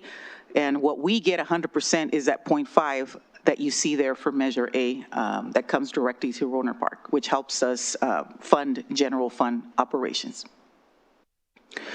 Here you see the comparison of the sales taxes with other cities within Sonoma County, and then you also see Sonoma County as at 9.25, Windsor 9.25. Now you're aware, the town of Windsor just took action to include also a sales tax initiative of 1%. Hillsburg is at 9.75%. Of course, we are at 9.75%. And then you can see the various breakdowns. Then all the other communities here are above 10%. Now, the city of Santa Rosa is also considering a potential sales tax revenue increase. And you can see where we compare to with respect to the other cities and in the county. So here we go, talking about the city general fund revenue sources and how we actually can potentially consider any kind of change with this, various funding sources. Property taxes, who pays that? Property owners. If there's any kind of increased potential that might be a possibility, it does require 2/3 vote for that. Our estimated revenue that we get is $13.8 million. Sales tax, which is paid by our residents and visitors, it requires a majority, which means that 50% plus 1. And we receive on an annual basis estimated $15.7 million. Then we have the transit occupancy tax, which is paid by visitors that stay in our local hotels. If we want to consider any type of increase there, it requires a majority vote, 50% plus 1. And we do collect on an annual basis, but this fluctuates. It's $4.2 million. Then we have our franchise fees, which is paid for by Recology, PG&E, and other various providers. This does not require a vote. It's set by agreements that we negotiate with them, either on a yearly basis or in certain cases, depending on the term of that agreement. And collectively, we generate about $3.5 million. Then we have the community services fees, which are paid by users of the service. This does not require a vote. We establish those fees. We consider those fees when we review and do fee reviews, about $2 million. Then we have our licenses and permits, which are paid for by residents, developers. Doesn't require any kind of vote, $1.8 million. And then we have interest rents that we also collect funding for about $2.1 million. And then we have charges for services. This is obviously charges for services that are done by various departments, and that's about $2 million. Then we have some donations that again fluctuate by year. Sometimes we get larger donations, sometimes we don't, but we kind of estimate about $3.5 million. And then we have our cost allocation plan that various departments pay. There's no vote required on that. We established that based on our operating budgets, $2.2 million, and then we have fines and penalties, and that's for any kind of, obviously, fines that potentially, members of our community may pay, a little less than $1 million. And then we have other intergovernmental funding that we get, which again fluctuates. In a lot of cases, we don't, we're not fortunate to get grants, and those we have seen have really diminished. But, they fluctuate throughout the year. Here we have been actively communicating with our community what is important to them. And again, I think we got an idea from some of the public comments that we heard earlier about what is important to people. When we look at the top priorities, and this is based on recent surveys, it is also based, and some of our council members have joined us in community chats that we have done. And by far, we all care about maintaining 911 emergency response, fire, and protection services. We want to make sure that when we have an emergency, that we're going to have somebody pick up that 911 call and that we have police and fire respond to that emergency. We have also heard loud and clear the importance of making sure that our neighborhoods, are maintained, that they're patrolled. We also care about our drinking water sources. Those are the top priorities, and that we have safe places for our families to play, and that our areas, or public areas, are maintained clean and safe. And I have to tell you that I really value, and we have approximately 242 employees in the city. And I have to tell you that each one of them really, truly cares about this community. They take a lot of pride in maintaining our parks and maintaining our spaces, making sure that we don't have any shopping carts out there, just making sure that if they get a call that they see graffiti somewhere, they're out there within 24 hours. So there's a lot of pride in maintaining this community. And so for us, this is a difficult time because we don't want to impact that. We don't want to close pools for 3 months. You just heard, people want it, they demand it, and they're disappointed with us when we have those types of closures. And for us, it is very difficult when we don't have the financial means to be able to do that because it does impact negatively the community. But for us, it's important that we have this community engagement because as we start seeing that there's a reduction in revenue, we have to make tough choices. And those are not always easy to make. And going in, we would probably limit, what we do in terms of. We would probably limit, what we do in terms of disaster preparedness. I mean, this month we had a very successful, we partnered with another organization to do emergency preparedness for our seniors. And those are the kinds of things that are really valuable to the community, but we would, have to look at it and say, well, can we do it, this year? Can we really do it in the community, right? And then delayed responses. I shared with you earlier that our staff takes a lot of pride in going out there. If there's a fallen tree, they're out there, within hours trying to make sure that that danger is removed. And so that would be impacted if we don't have the financial means to be able to provide and be responsive like we have been. And of course, the reduction in access to recreational facilities and programs. We are considering and we have looked at, do we have to reduce hours of operation at the sports center, the performing arts center, senior center, pools? We look at everything. When we are developing our budget, each department, when the meetings with the finance department and the city manager, we go line by line with each department to look at each cost. They have to justify why they're asking for what they're asking for. And again, that's painful for them. And knowing that, I have to reduce and I have to freeze positions, that's difficult news for our departments. So in terms of the ballot question, really for our community, our voters to consider is this. And it's basically to maintain financial viability, to ensure community health, to ensure safety of this community. So the question would be, depending on the action tonight, is to maintain 911 response, fire protection, wildfire preparedness, protect local drinking water, keep parks clean, safe, prevent property crime, burglary, public safety, officer reductions, repair streets, potholes, and other general city services, show the measure establishing a half-cent local sales tax, providing approximately $5.5 million annually for locally controlled funding that cannot be taken by the state until ended by the voters, requiring audits, public spending disclosure be adopted. So that's the question for consideration.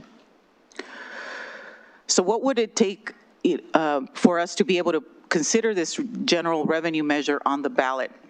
So first of all, this is, again, it's a sales tax consideration. It's a general tax, and it does require a two-third majority vote of the entire city council. So what does that mean? That basically 4 out of 5 of you have to, vote on it so that it can be placed on the ballot.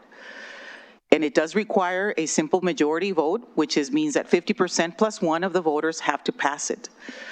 If the proposed resolution, if the resolution that's before you tonight is adopted, then the ballot measure would be included in the Tuesday, November 3rd, 2026 general municipal election. There's a deadline that we have with the Sonoma County elections official and also the clerk of the Board of Supervisors, as this does have to be presented to the Board of Supervisors, and that deadline is August 7 of 2026. If the measure passes, the earliest the tax could begin being collected is April 1st, 2027, and the consideration is that it remain in effect until until it's ended by the voters. If the city, if the voters approve this measure, it's sales tax revenue that will be deposited into the city's general fund. And as you saw, it covers public safety, basically, park maintenance, supporting public works. It will be obviously for the benefit of Rohnert Park residents and will be audited as our other general fund revenue. And I have to tell you, and I'm very proud of our finance team, because we have received clean audits on the management of the city's finances. And that is a very important milestone. And I really thank our finance team for making sure that we are fiscally responsible with the resources that we have, that we collect from members of our community. So I really, really appreciate their hard work in making sure that we have clean audits. So the recommendation before you tonight is to adopt resolution number 2026-62, which is submitting to the electors a ballot measure establishing a transaction and use tax at the rate of 0.5, which is a half cent, approving the related ordinance, requesting that the Sonoma County Board of Supervisors consent to the consolidation of such ballot measure on the ballot for the city's general municipal election, which is consolidated with the statewide general election to be held on Tuesday, November 3rd, 2026, and direct the Sonoma County Register of Voters to conduct the election on the city's behalf, and to provide election services, directing the city attorney to prepare an impartial analysis and establishing requirements regarding valid arguments. Questions? Thank you. I'm sure there will be a lot of questions. So I think I'm actually going to start with the public on this one and come back to you lovely folks in the dais. So Mr. Steve Keith, we're opening up the public comment period, and let's start with you. And then Aaron Burton. Go from there. Good evening, Madam Mayor, Madam Vice Mayor, council members, and staff. All voters need to be well informed for a democracy to work for all. I have a few questions with that in mind. I think it's important that voters and that everyone here understands what exactly a transaction and use tax is and what it applies to. What types of products and services would that apply to? The report mentions unfunded mandates. Some of them are clarified, but it's also kind of vague. And then it also mentions, in quotes, other recently passed legislation. And I feel if we're going to be asked for a specific amount of increase in tax, we should have as much information as far as what that legislation is. Gives us an opportunity to approach the individuals who penned that legislation and didn't have any funding belonging to them. If this tax increase is to maintain the current level of staffing, and by my estimation and what was mentioned in the report, it's about a 10% reduction in staffing with 5 layoffs and then about 18 positions that were frozen, as well as the budget cuts, which I think the report mentions up to 20% reduction in some cases. Should we expect an additional tax increase in the future if the city hopes to recover the laid off workers or to unfreeze those positions? Lastly, given the marked decrease in homelessness experienced through the success of the programs that have been implemented throughout the county, when can the city expect a decrease in the funding? Or is that just fixed? We're going to be spending that much money on LeBlath regardless of who's benefiting from it? Or what other funding options might be available to us, say through the state, to cover the costs? That seems like that's a significant amount of what our deficit was that agreement. Thank you. Thank you, Mr. Keith. Mr. Burton. Hi, good evening, council members. I'm Alan Burton. I'm one of the field representatives with SCIU. We have a lot of SCIU members that will heal tonight and who will still heal because we believe that without this measure, and without adequate investment, all critical community services will continue to decline. All members have seen firsthand what that means. We also believe that it's essential that we can recruit and retain the best staff and that all employees are treated fairly and equitably. We hope that the City Council will put this ballot up for the community to consider, so we have an opportunity to have conversations with community members about why this is so important. Thank you so much. And then we have Mr. Brendan Betts, followed by Kevin Arnold.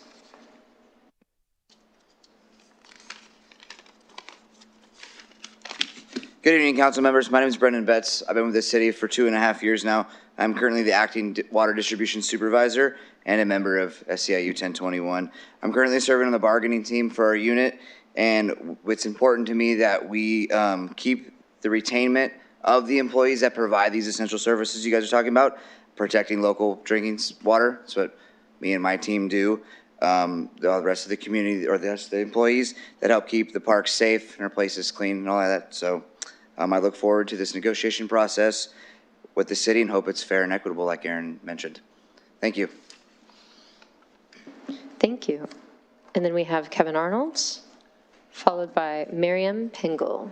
All right, good evening, council members. My name is Kevin Arnold. I'm a field rep for SEIU 1021. I just want to say a moment of appreciation for all the members who have sweated it out in here for the last 2.5 hours. Especially for those of you who this is your first council meeting that you've come to. This is the first of many, all right? So I appreciate the opportunity to be able to talk about this important measure, right? I think this is clearly based on the budget workshops that happened earlier this year, and the budget workshops that happened last year as well, that this is an ongoing issue that without being remedied in some sort of way as far as finding new streams of revenue, we are going to see the community suffer from a lack of services. Whether it was, the individuals talking about the pool earlier today, the community should know this is just the very, very tip of the iceberg of what the sort of consequences of having this, year after year budget shortfall is going to have. And it will be felt in the community, both when we drive on our roads, when we use our parks, when we drink the water, right? These are all things that, as you folks outlined earlier, was priorities for the community. It's true about police response times and being ready for God forbid another natural disaster. It's critical that we are forward thinking, that we have the courage to bring ourselves into alignment with communities like Katati, right? I mean, they're right across the way there, and they are. And they have a tax, the 10.25 or whatever it is. So as I know, there's members even within our own union here who are not in favor of raising taxes, right? This is something that we're all suffering under the rising costs of living, inflation. The truth is this: that if we don't take kind of the reins of this tax measure, that tax capacity could easily go to one of the many municipalities that we just saw earlier, whether it's the state, the county, whether it's, there could easily be another, there's already discussions at the county level about being able to max that out, right? And so this is an important moment for Rohnert Park residents to be able to say, listen, we are going to use Rohnert Park resources to go to Rohnert Park services, right? If that tax is going to go to somewhere, we want to make sure that it's reflected in our own communities here, right? That it's not going to West County or Healdsburg or wherever, that this is being used in A section and M section and can be reflected in the, in the day-to-day life of Rohnert Park residents. So thank you very much. Thank you. Ms. Pingle. And then we have Adam Bosch. Good evening, hot evening at that.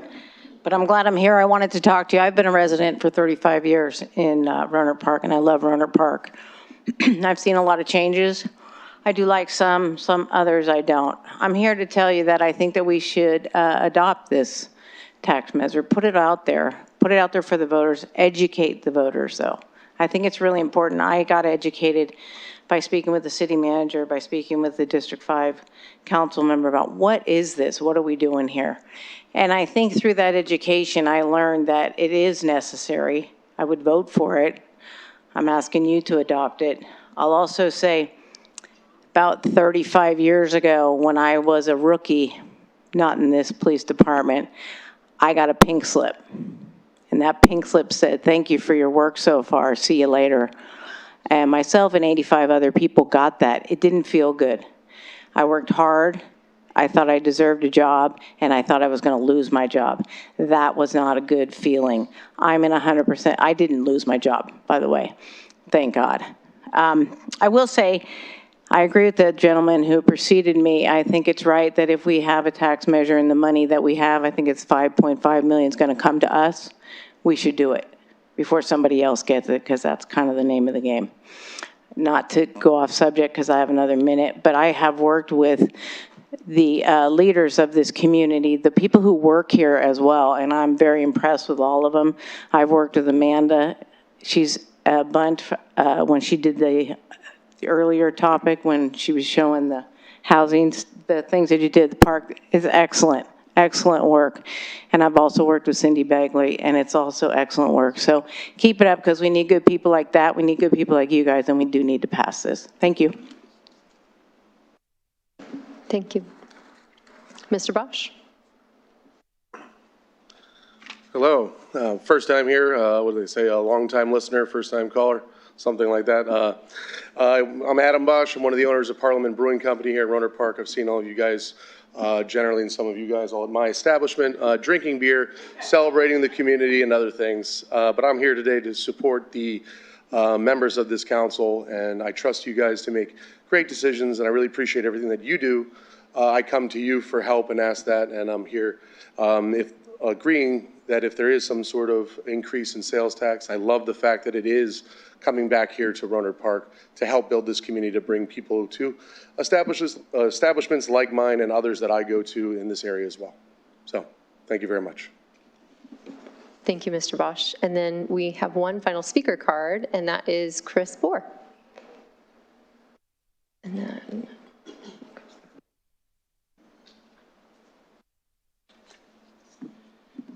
Good evening, council members, city manager, and city attorney. First, I want to say I'm not here in an adversarial or confrontational role, but I'm here to raise questions that I've heard from community members about tonight's proposed actions.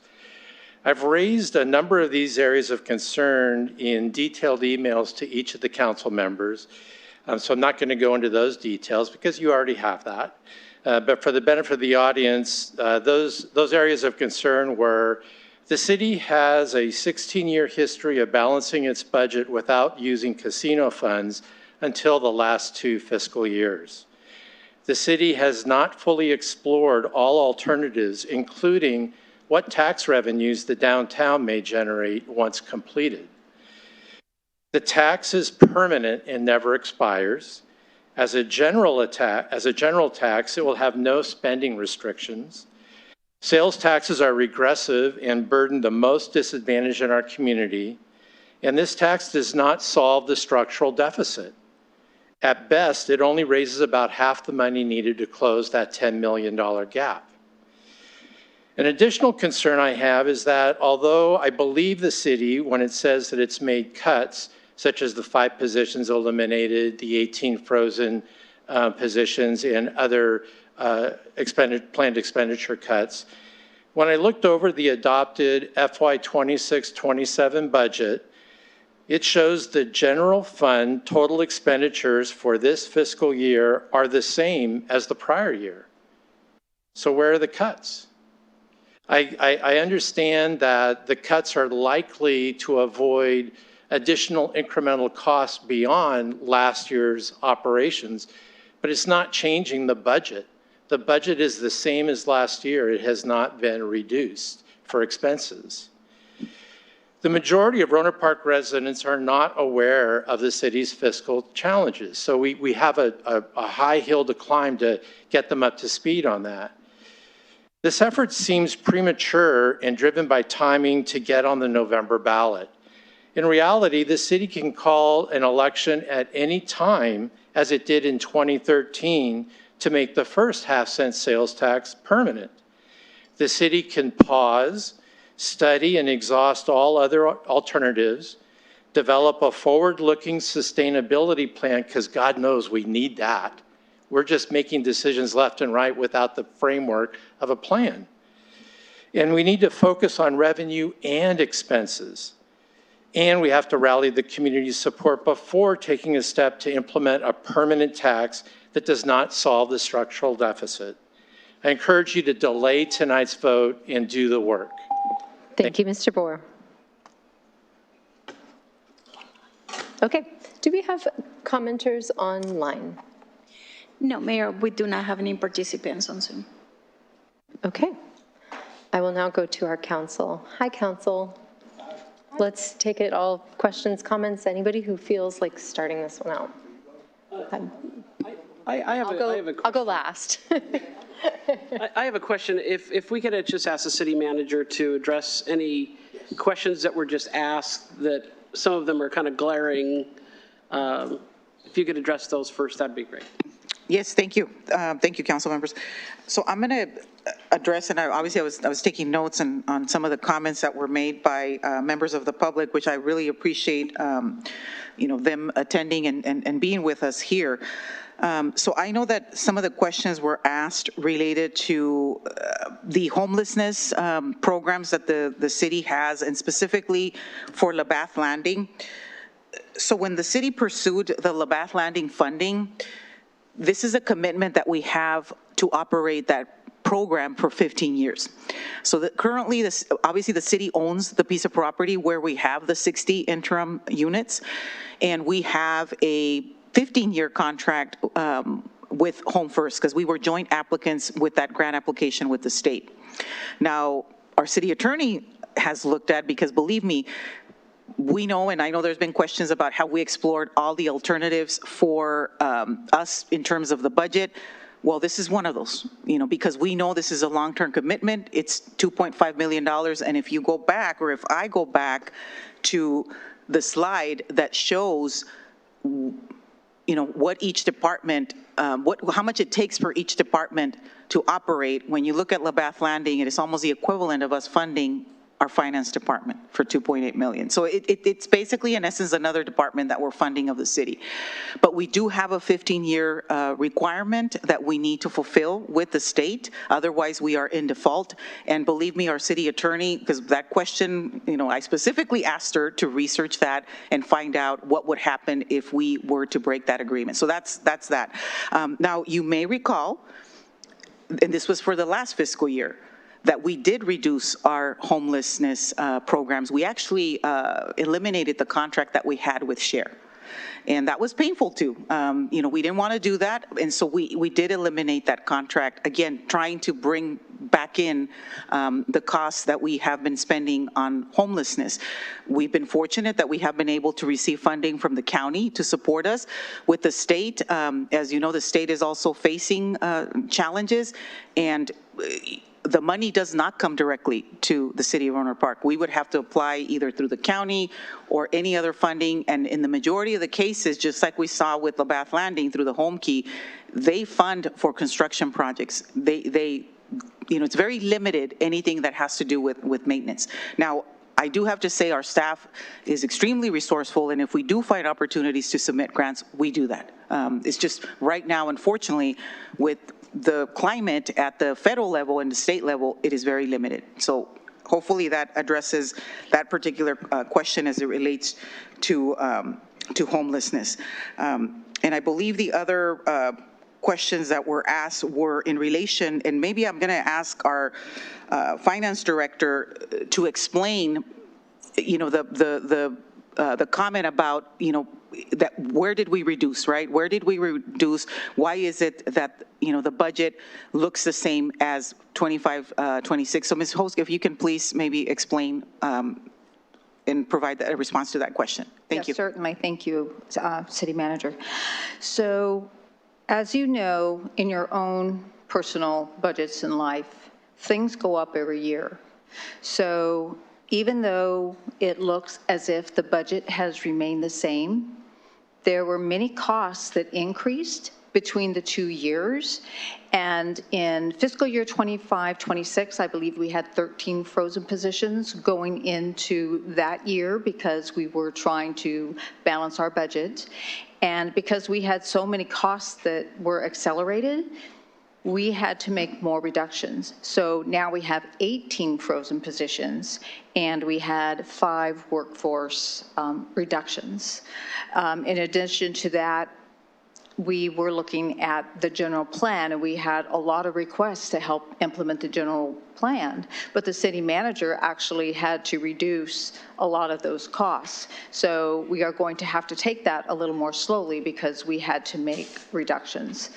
So, you know, we maybe get a little more revenue as we go from sales tax, property tax, those kinds of things, but we just don't have the sustainability that we need. Things go up. We saw double-digit increases in our liability insurance, in some of our costs for medical for our employees. So even though they did not get a cost of living raise, we provided $3 million in one-time help. Now, not all of that was for the general fund because we do have some special revenue funds and some enterprise funds, but that reduced our available fund balance. And so going into the next cycle, we're going to have this reduction in fund balance that we can rely on. So we have used up a lot of those. As you may recall, when we did the budget presentation, we showed you how much the fund balance had gone down because we had infrastructure money that was set aside, and we sent that for projects. And we set up a new internal service fund to collect funds for the our general liability. And so all of these things are drawing down our fund balance. So whereas I've heard people say, well, why don't you go to your reserves? We have. And we don't have a lot left now. So we have our basic 17% of operating reserve. We have our 5%. And then we have a few things set aside for retirement, and we have a PARS trust, but there's not a lot of money left in that. So my concern is that because we had to provide these one-time incentives and we've had to use fund balance in other ways, we don't have that same safety net that we had. And we did have a lot of costs that went up that we just can't control. And so even though the budget looks similar, we made reductions within that budget to keep us at the same level. And we worked very hard to do that. And when we were looking at our 5-year plan, you could see that everything was accelerating in costs. But because we were able to hold down the expenditures, at least equal with last year, that helped us. So, you know, without additional revenues, we are going to have to continue to make reductions because I am pretty sure that next year liability insurance is going to go up, workers' compensation is going to go up. There comes a point where we do need to take care of our employees, and we need to make room for COLAs. And the only way to make room for COLAs is to make reductions in other areas. So in order to keep the staff we have, we may have to lose staff in order to make room if we can't find another revenue source. So I'll wrap up with that, and if you have further questions, you can let me know. And maybe, and I know there was other questions regarding the downtown. So let's talk about the downtown. So as you know, we have an exclusive negotiating agreement with CenterCal, which they are moving along with their due diligence process. The plan is for them to submit their application in September. Once they do that, then we have to follow a process. You know, we have to do an environmental consistency analysis. Then we have to bring forward to you the disposition and development agreement. So that's going to take some time. Hopefully, you know, the goal is to bring it to you, you know, as early as we can in 2027.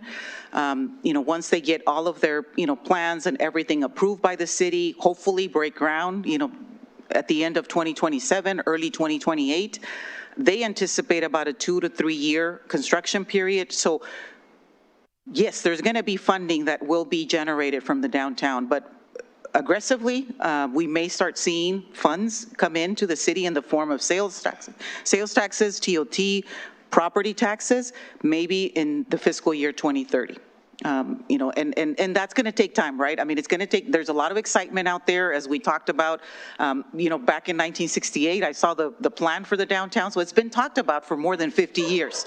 You know, and so but it's making its course, it's taking its process.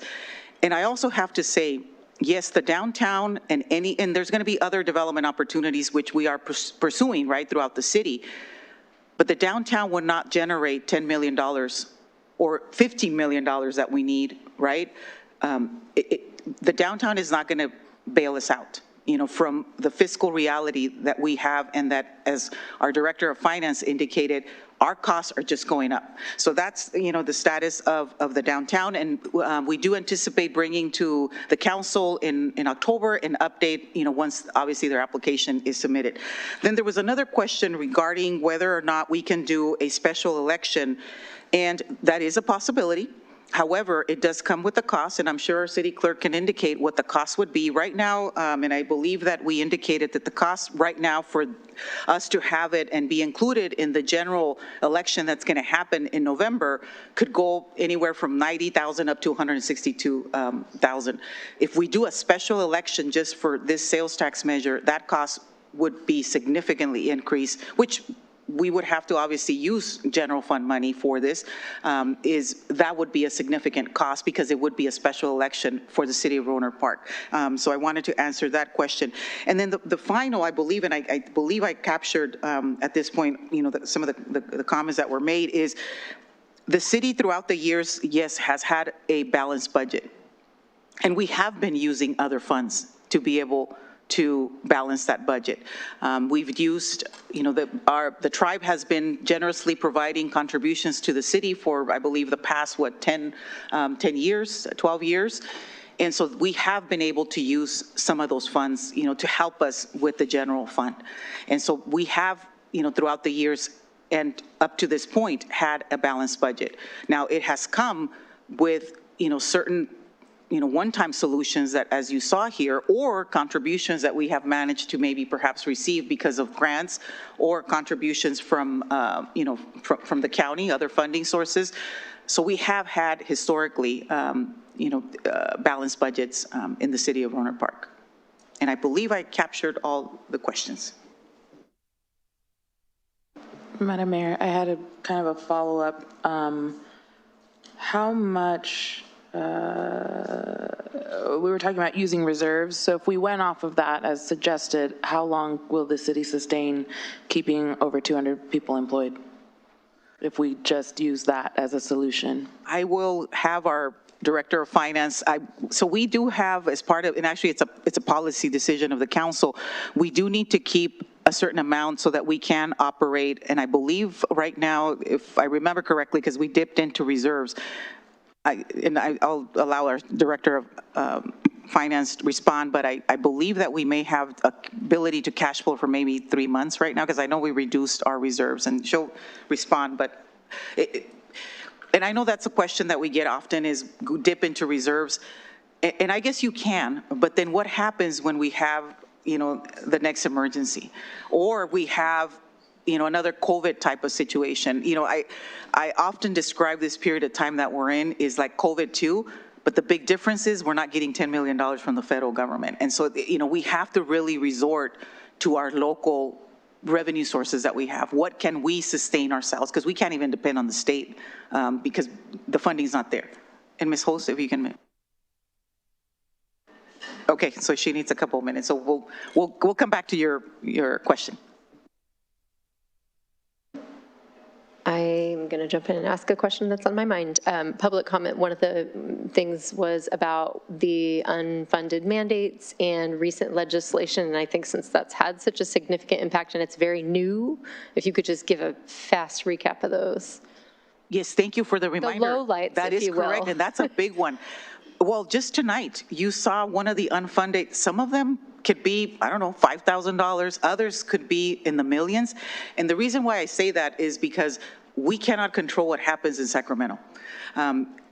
We talked about just the implementation of the general plan and the housing element, which requires rezonings, which requires just different actions that we have to take. And if we don't, as I'm sure you have seen, there's been communities where the state has filed lawsuits against them for not complying. So we either invest in implementing and trying to make sure that we meet those mandates, those requirements, those assembly bills. I mean, in a given year, there's probably more than 300 bills that are out there for proposal, ranging from everything that you can think of.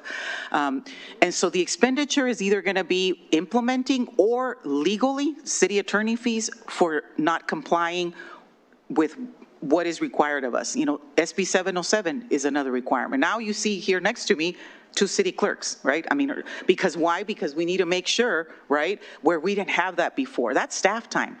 IT, right? I mean, all these costs, and they can be very unpredictable because we don't know what Sacramento is going to give us on a given year. And so that is unpredictable, but we know they come with the cost. And so that, again, it's something that impacts us one way or the other. And I believe our city attorney wanted to provide a comment. I just wanted to emphasize that point. And I was actually going to bring up the SB 707 because that requires a lot of increases in technology, in translation, and there are a lot of just requirements that these bills are imposing on local agencies that are not, they're mandating that we do it, but they're not funding what it requires to comply. That's what we mean by unfunded state mandates. Thank you for articulating that. I think it's pretty important because we don't all have time to follow these bills so closely, but I just want to add that you don't know what's coming down the pike till later. So that's why I think it seemed a little vague in the report, because we can only speak to the ones that we're aware of. Yes. A couple other questions I had in the meantime. If this were pushed off for a special election, is there additional cost to consulting fees, to what additional costs come with that? It almost sounds like to me like what has happened with the deferred maintenance. It got kicked down for many, many years, and at some point then it costs you much more to fix an entire roof of shingles versus a shingle on the roof. Yes, so our city clerk actually just gave me the figures. So this is just for the election, right? This is just for the special election. This does not include any consulting work or anything like that, or any. Obviously the good news is we're doing community engagement. I know that was one of the comments about going to the community, which we've done, and obviously some of you have joined us with some of the community chats. It has really been revealing for the residents that are participating. They understand, a lot of times when we're done with the community chats, they come to us and they ask us questions, so we've been able to clarify. So obviously that's staff time, and so we go out and we're doing that. But if we wanted to do a special election, I guess based on the figures that our city clerk just provided to me, it could range from $143,000 to up to $442,000. So these are the latest numbers, because it has gone up. I mean, it has gone up from the county. So I just want to be clear for ourselves and for the community. The general election that's happening in November is already going to cost $90,000 to $162,000. If this goes to special elections, we would essentially spend that additional? Potentially more than $500,000 for sure. That is correct. Okay, I have the answer on the fund balance. So the latest set of financials that we have are for fiscal year 24-25, and we currently have $10.5 million in our operating reserve, and that's the 17% of our operating budget. And our contingency reserve, which is 5%, is about $3 million. As part of the SACFR, we also had an infrastructure reserve of $6.6 billion, but you may recall that as part of the presentation of the ACFR, the council authorized me to send that money over to the infrastructure fund because we needed to spend that on projects. We also had at the time, $1.2 million set aside for labor negotiations, and that number, basically doubled for the general fund by the time we completed negotiations. So those funds are gone. So the $6 million funds have been sent and put into projects. The $1.2 million has been sent to pay for employees for the year. We also have $1.6 million in self-insured losses reserve, and we need to keep those monies set aside because one bad claim could basically wipe that money out. So we also set aside $2.7 million for encumbrances. So that's contracts that we had entered into and obligated for the city, but we had not yet had the services and provided those monies, but the monies had to be set aside because we entered into those agreements. So really, the only thing that you have to spend is the 10.5 million operating reserve, the 3 million in contingency reserve, and that's most of what's left. So it would not take us very long on a $57 million budget. It would not take us very long to spend most of that $13 to $14 million. Madam Mayor, can I ask a quick question? Please do.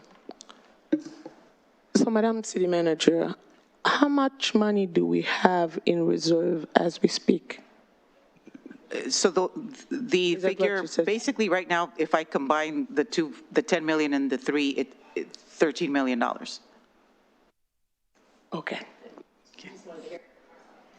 I just wanted to hear the exact number. It's a little shocking. Because, I totally get it. Yes. Because what is happening is,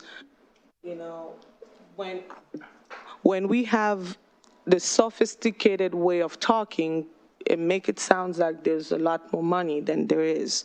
So to make it into simple wording, okay, we have $13 million right now that we can use, and that can go. That is not going to take 6 months. That is probably like 2 months of operation, and it's gone. Yes, if we were to put all of that into operations. Keep going, yeah. So I also wanted to clarify a little bit the comment of the budget balance looks the same, so where were the cuts? So would it be fair to say, or to give an example of, there was upwards to 20% cut, but when we have insurance coming in and saying, and we're increasing 15%, that makes it look like it's even. It's just that some of the monies had to be readjusted or reallocated to cover those increased costs from insurance providers, health benefits providers, liability, whatever it may be. Is that a fair? That is absolutely positively correct. Just like in your own personal budget, when you have costs that go up, you may have made savings in other places. Maybe you paid off a car, so you don't have that car payment anymore, but your property taxes went up, or you had another emergency where you had to spend those monies. So even though overall you didn't spend more than what you had in your paychecks coming in, you had to make adjustments to make room for those other costs, and that's exactly what we're talking about. Okay. Thank you.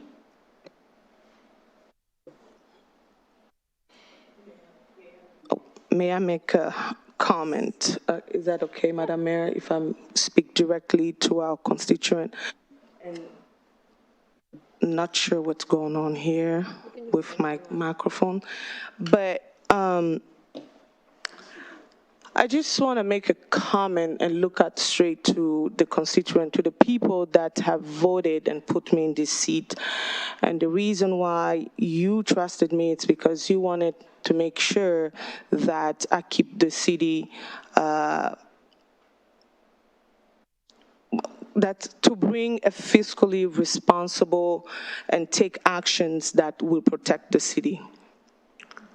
So one of the things is, we talk about transparency.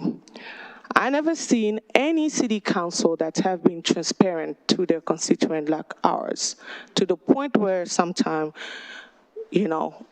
we get reproached for that.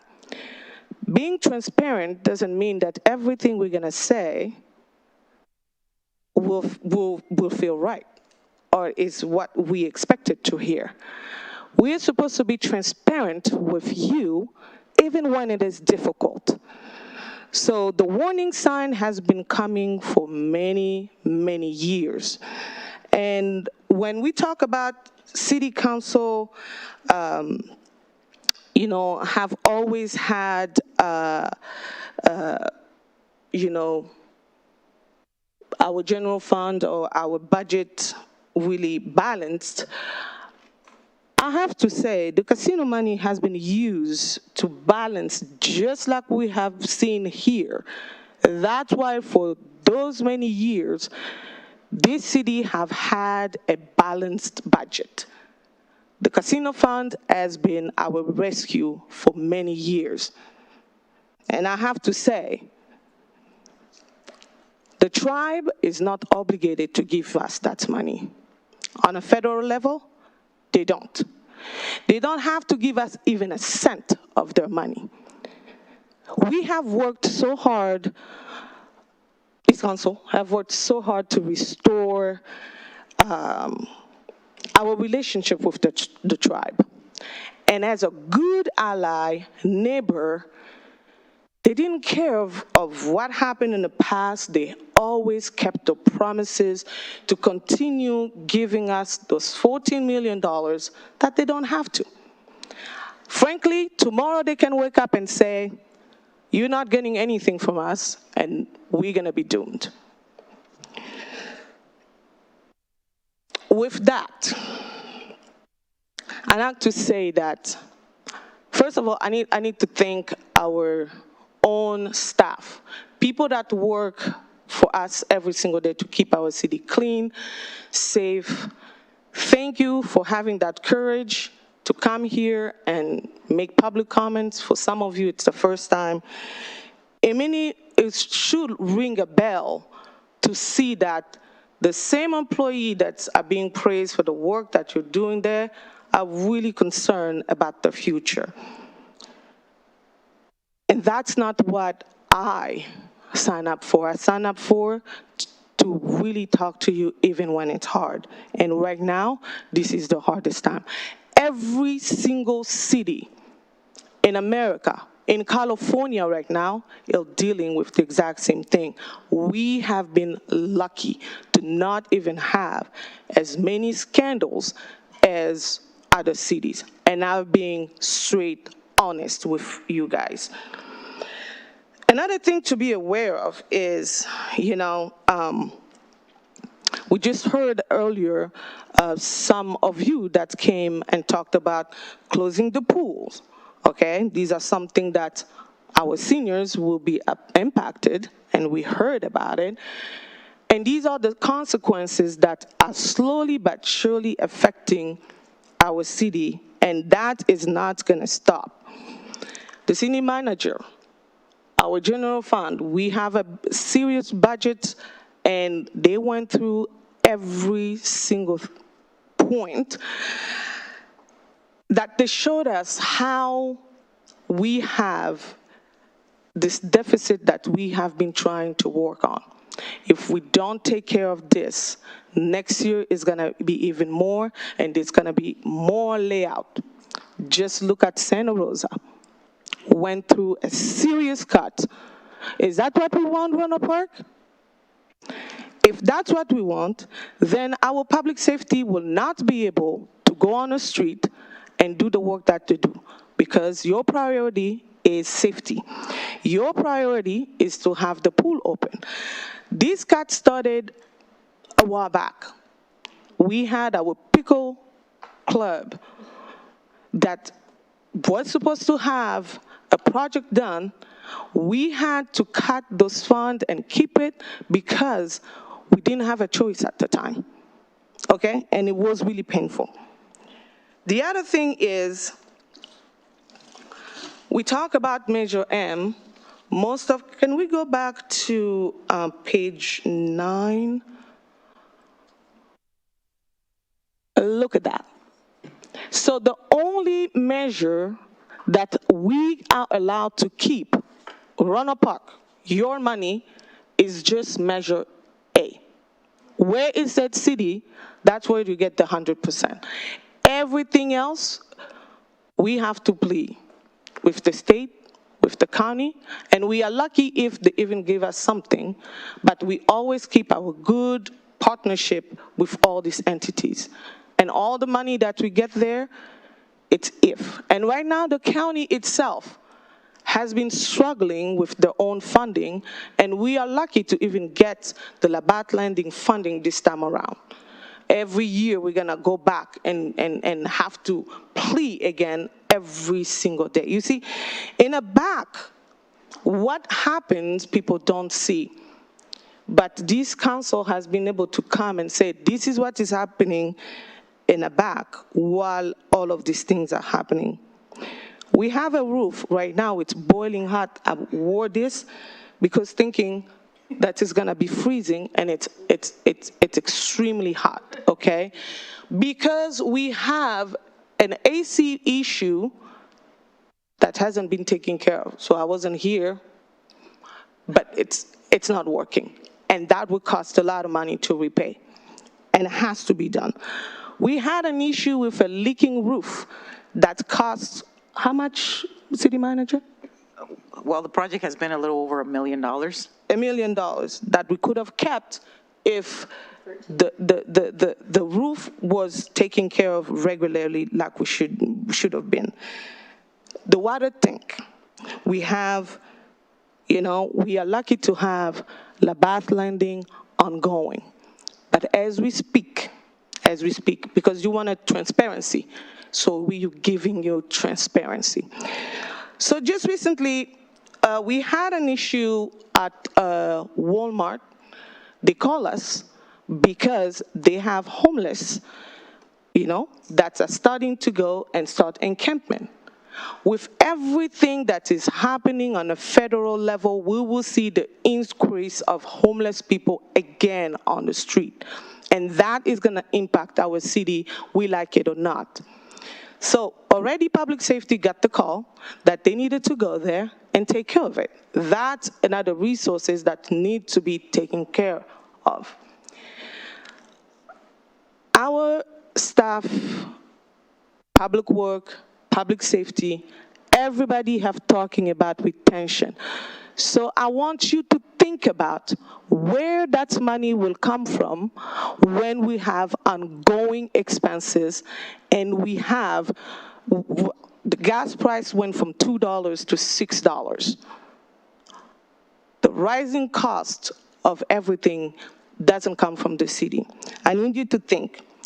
So if this doesn't pass, we will have a decrease. We will start laying off people, and that will start by the bottom. It's always those on the bottom that pays the price.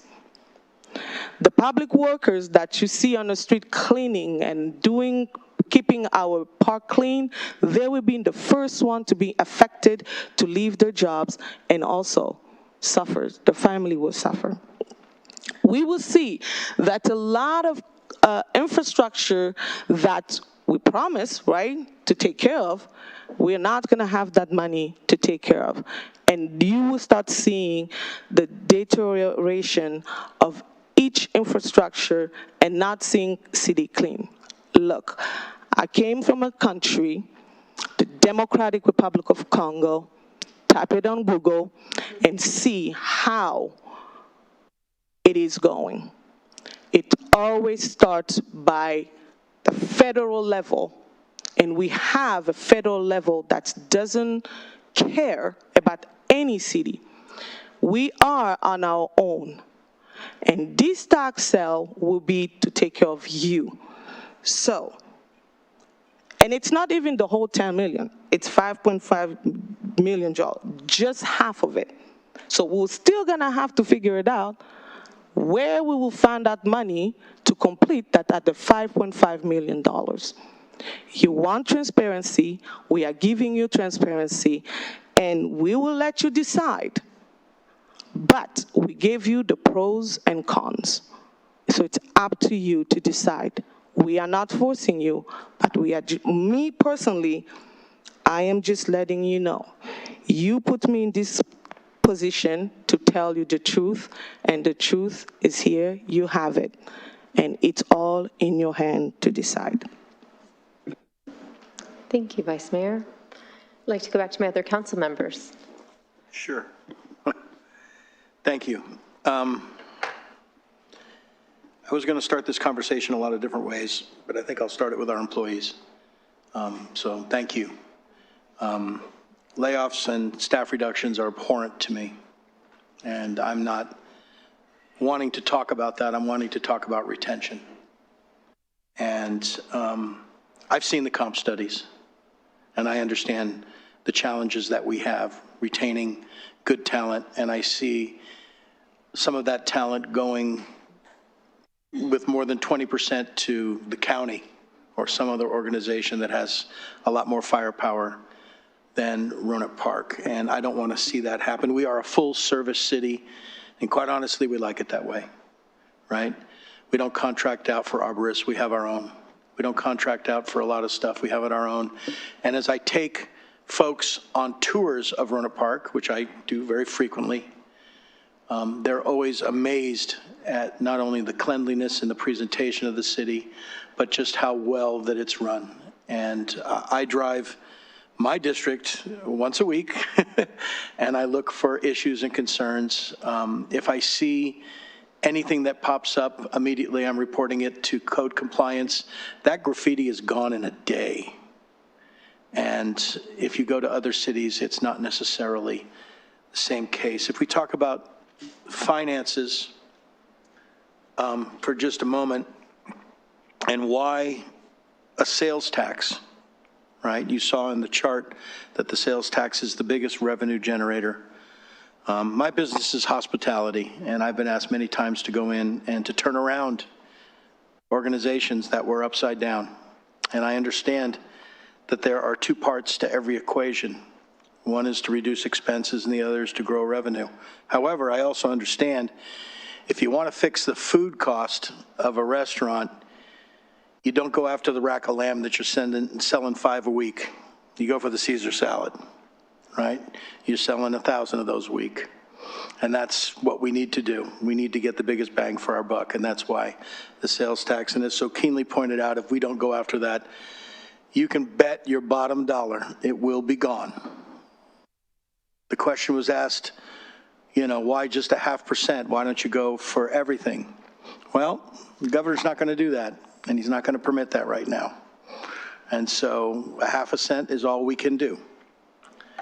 If I talk about some of the other departments that we have besides Public Works, and oh, by the way, Rohnert Park is a major water producer, right? We produce over 40% of our own water is local right here at the source. Who pays for that infrastructure? Not the Sonoma County Water Agency. They bill us just like they do everybody else, but yet we're on the hook for all the repairs and all the upgrades for all of our water infrastructure. So Rohnert Park is unique in that regard. Let's talk about community services for a moment. Let's talk about the assets that we have. The Spreckles Center, the Callanan Fitness Center, the Community Center. We have 76 buildings in Rohnert Park, and one of them we saw got remodeled, the Girl Scout hut. That's wonderful. When Marcella first came to work here in Rohnert Park, one of the first things she did was do a buildings needs assessment. There's some good news. $40 million, and that's above ground building needs assessment. That's not below the ground, and you folks that work in Public Works know what lurks below the surface. When we're talking about the dedication of our staff with regards to reductions, yeah, frozen 18 positions, 5 terminated. You know where 2 of the 5 came from? The city manager's office. General always eats last, and she has shown just remarkable character and fortitude by not backfilling that assistant city manager's position. Do I think we should have assistant city manager? Yeah, I do. Do I think we should have a senior analyst? Yeah, I do. Do I think she should have an administrative assistant as an executive on her level? Yeah, I do. But we don't. That's the reality. If we want to talk about one of the little equations that Director House went through, and we say, okay, our health care went up 12%. And you're thinking, okay, I pay $250 a month. No, I pay $500 a month for my health care. It went up 12%, right? In the city, if you extrapolate that out between the folks that are retired that are receiving health benefits and the current staff, you know what 12% adds up to? $800,000 in 1 year. $800,000. I'd like to just give another shout out to some of the groups that we have made partnerships with, and one was described tonight, and I think that Vice Mayor Elward alluded to the pickleball project and to the tennis folks as well. And those are the type of solutions that are going to get us what we need. It's going to help to make those improvements, but it's also going to have the residents having skin in the game. And that type of collaboration is what makes Rohnert Park very special. And my colleagues are going to make a lot more comments, so I'm going to back out here. But I'm going to say, Rohnert Park, we have been through this before. We have been through this with COVID. We have been through this with homelessness. We have been through this with fireworks.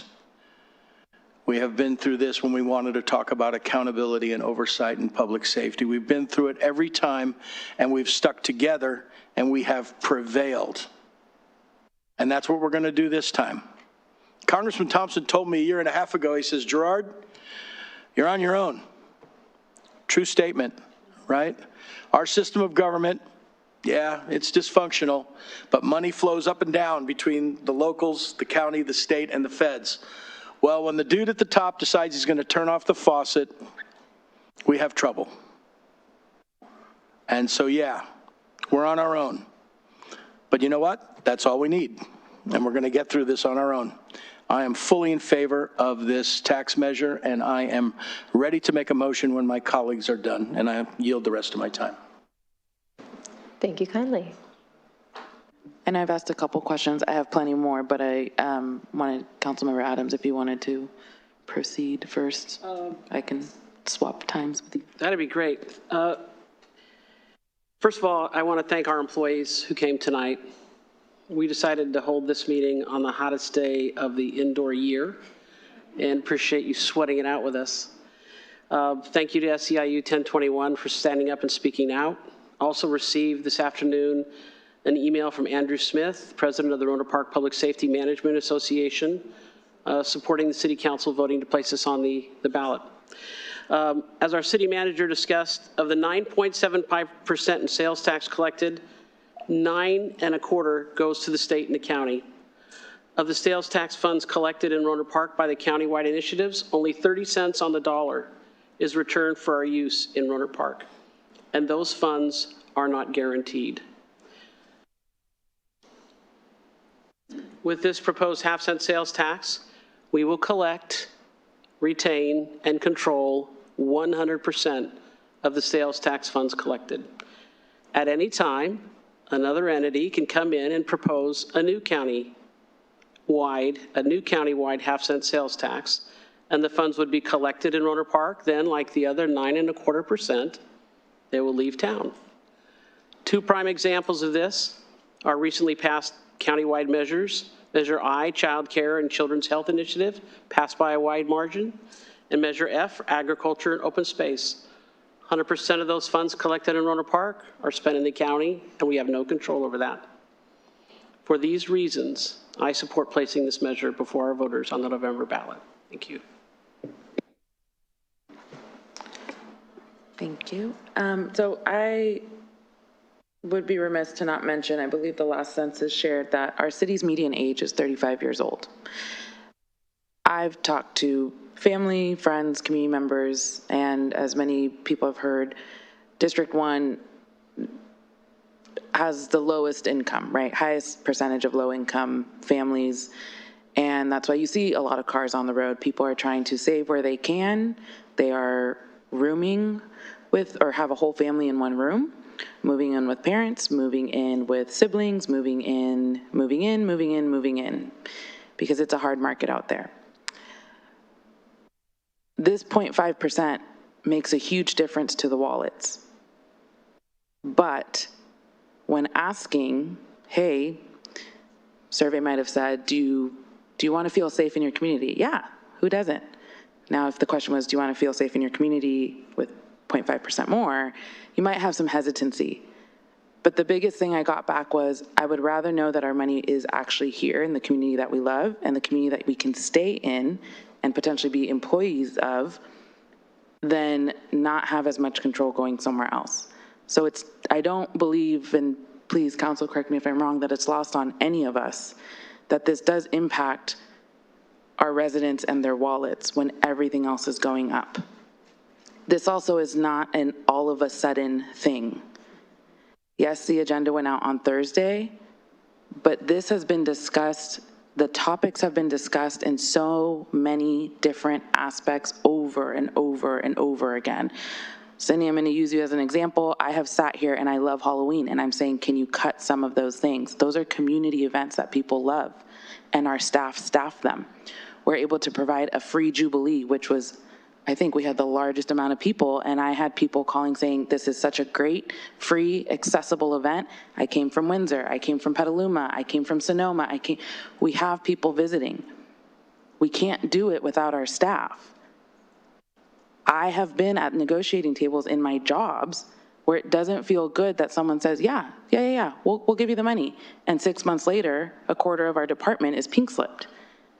This council has not taken any of these things on a whim and flippantly.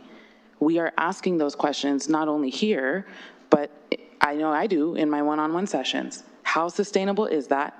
Whose lives is that going to impact? Because if you can't afford your rent here anymore, you're not living here anymore. So you're not spending here anymore. So you're affecting the revenue. So it all touches every single thing. The downtown.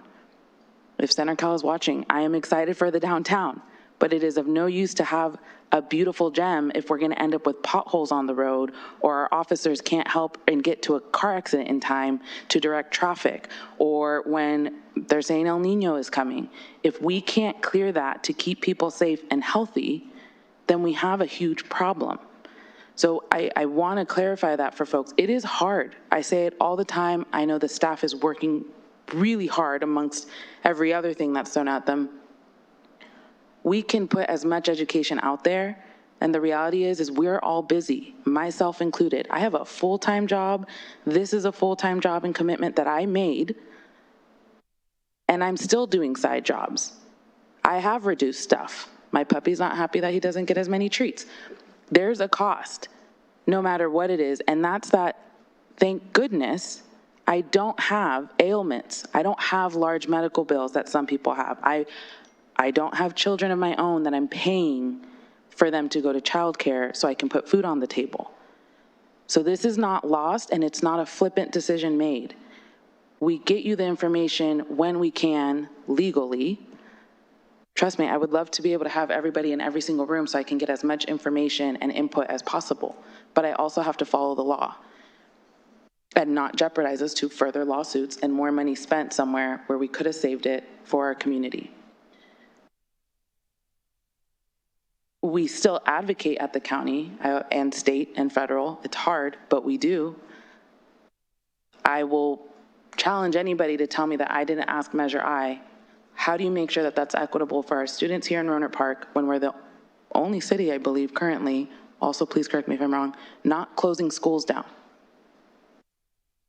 So how do I make sure that our students, who are going to be our next engineers, how you saw earlier in that presentation, our next public works, our next carpenters, our next, how do I ensure that that money that we're all paying taxes for is coming back to us equitably when our median income is not equivalent to some of our fellow cities? It is something that we fight for all the time. We are constantly asking. Labath Landing, yeah, sure, fine, cut it. The community asked for us to fix it. The community asked for us to keep people safe. Our officers worked with there. Guess what? We are the model because nobody came after us and filed lawsuits on us because we protected people's rights and we did it fiscally, conservatively, and responsibly. We get rid of that, I think you'd be hard-pressed to find an officer to tell you that that's not going to drastically impact their work, or even our Public Works Department and our Community Services Department and our library that we help. Because that's public space that we all have a right to. It's really hard. It is going to impact your wallet. It's going to impact my wallet. I would be remiss to not bring that up. But this is similar to the downtown of we kind of have an opportunity to control what happens here in our city. And it is not going to be done without the community support, which we heard a lot of. If I can make sure that someone has access to go do lap swim because they don't have medical insurance to cover therapy and that keeps them together for the day, I think we're doing a really good job. We're working with City of Cotati and Sonoma State so that we can share the cost of the SAFE team. Santa Rosa is not sharing the cost. They got the same amount of money that 3 of us have to split. That's county money. That's Measure O funds. This allows us to be able to say, we do matter. We're not going to wait for the county, the state, and the feds to determine if it's important enough to our constituents, and we can cover that and take care of our employee. Because we can fix the roof and the AC all we want, but if there's no people, it doesn't matter. This is an opportunity for us to continue to take care of our people, our neighbors, our residents in our city. So I am in full support of this and welcome some feedback from folks. And again, if there's questions, ask. It's imaginations can run wild. They really can. It's best to ask the questions if you can. And we will continue to get information out there as much as we can.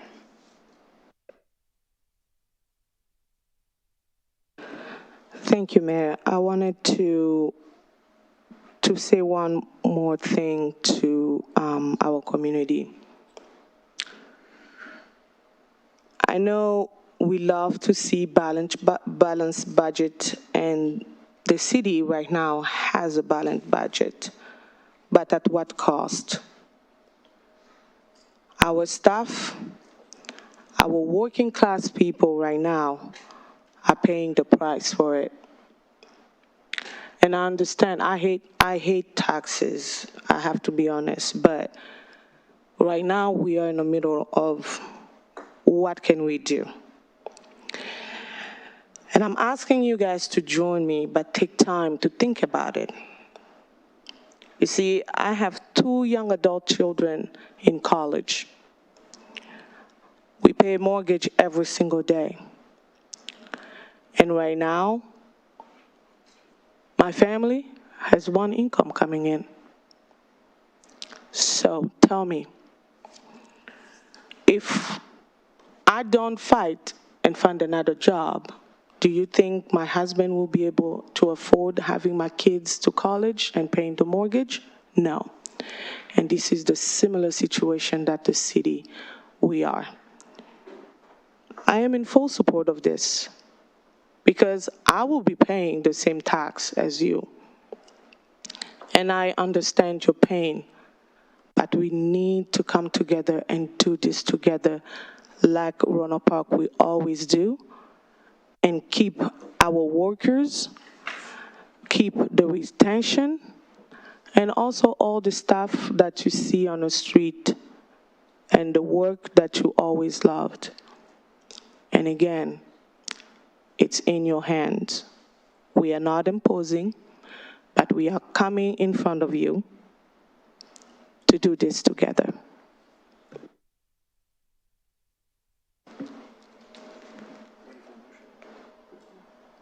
I'll talk. And then, yes, I do want a motion. I'll be short and sweet since everything, you got my bingo card here, everything that I wanted to speak to. Not to minimize the, gravity of it, but I was driving on the way here and I was thinking of that old saying, like, an ounce of prevention is worth a pound of cure. And I feel like the ability to have that local control and give the voters the option to put money into something that will actually benefit them is the ounce of prevention. And I it would never be a great thing in my mind for us to further defer most of these decisions. You know, we have been talking about a downtown since before I was born, and I feel like things like the Scout Hut are a very tangible, visible example of what happens when you say, I'll take care of that later. You don't take care of it later. So I feel like this is a chance for us to address an issue now that will benefit us, you know, tenfold later. So I appreciate you articulating, Betsy, the limited operating reserves that we have.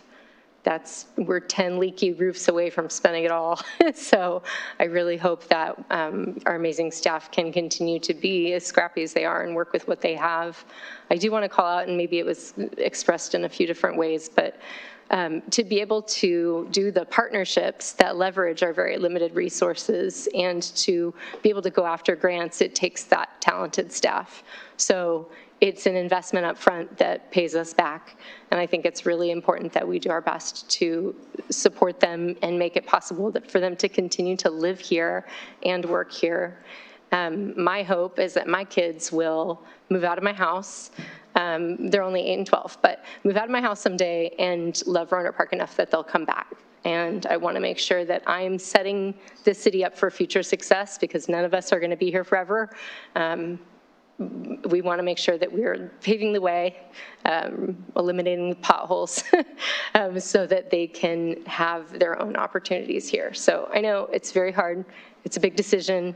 It's not a decision we have to make today in the sense that this is going to be up to the voters. I hope that the voters will do their best to educate themselves. It's exhausting. You know, I love you, Betsy. The budget, it's a lot of work. It's a lot to go through, and we don't expect anyone to have to educate themselves on all of it, but that's why we've been working so hard for, I don't know, it feels like it's been years, but maybe this year especially, on the communications. We'll give you bite-sized pieces of information. You can take it or leave it, tune in and tune out, but before you question whether or not we've been transparent, I want to really encourage everyone to look at the information that's already laid out there.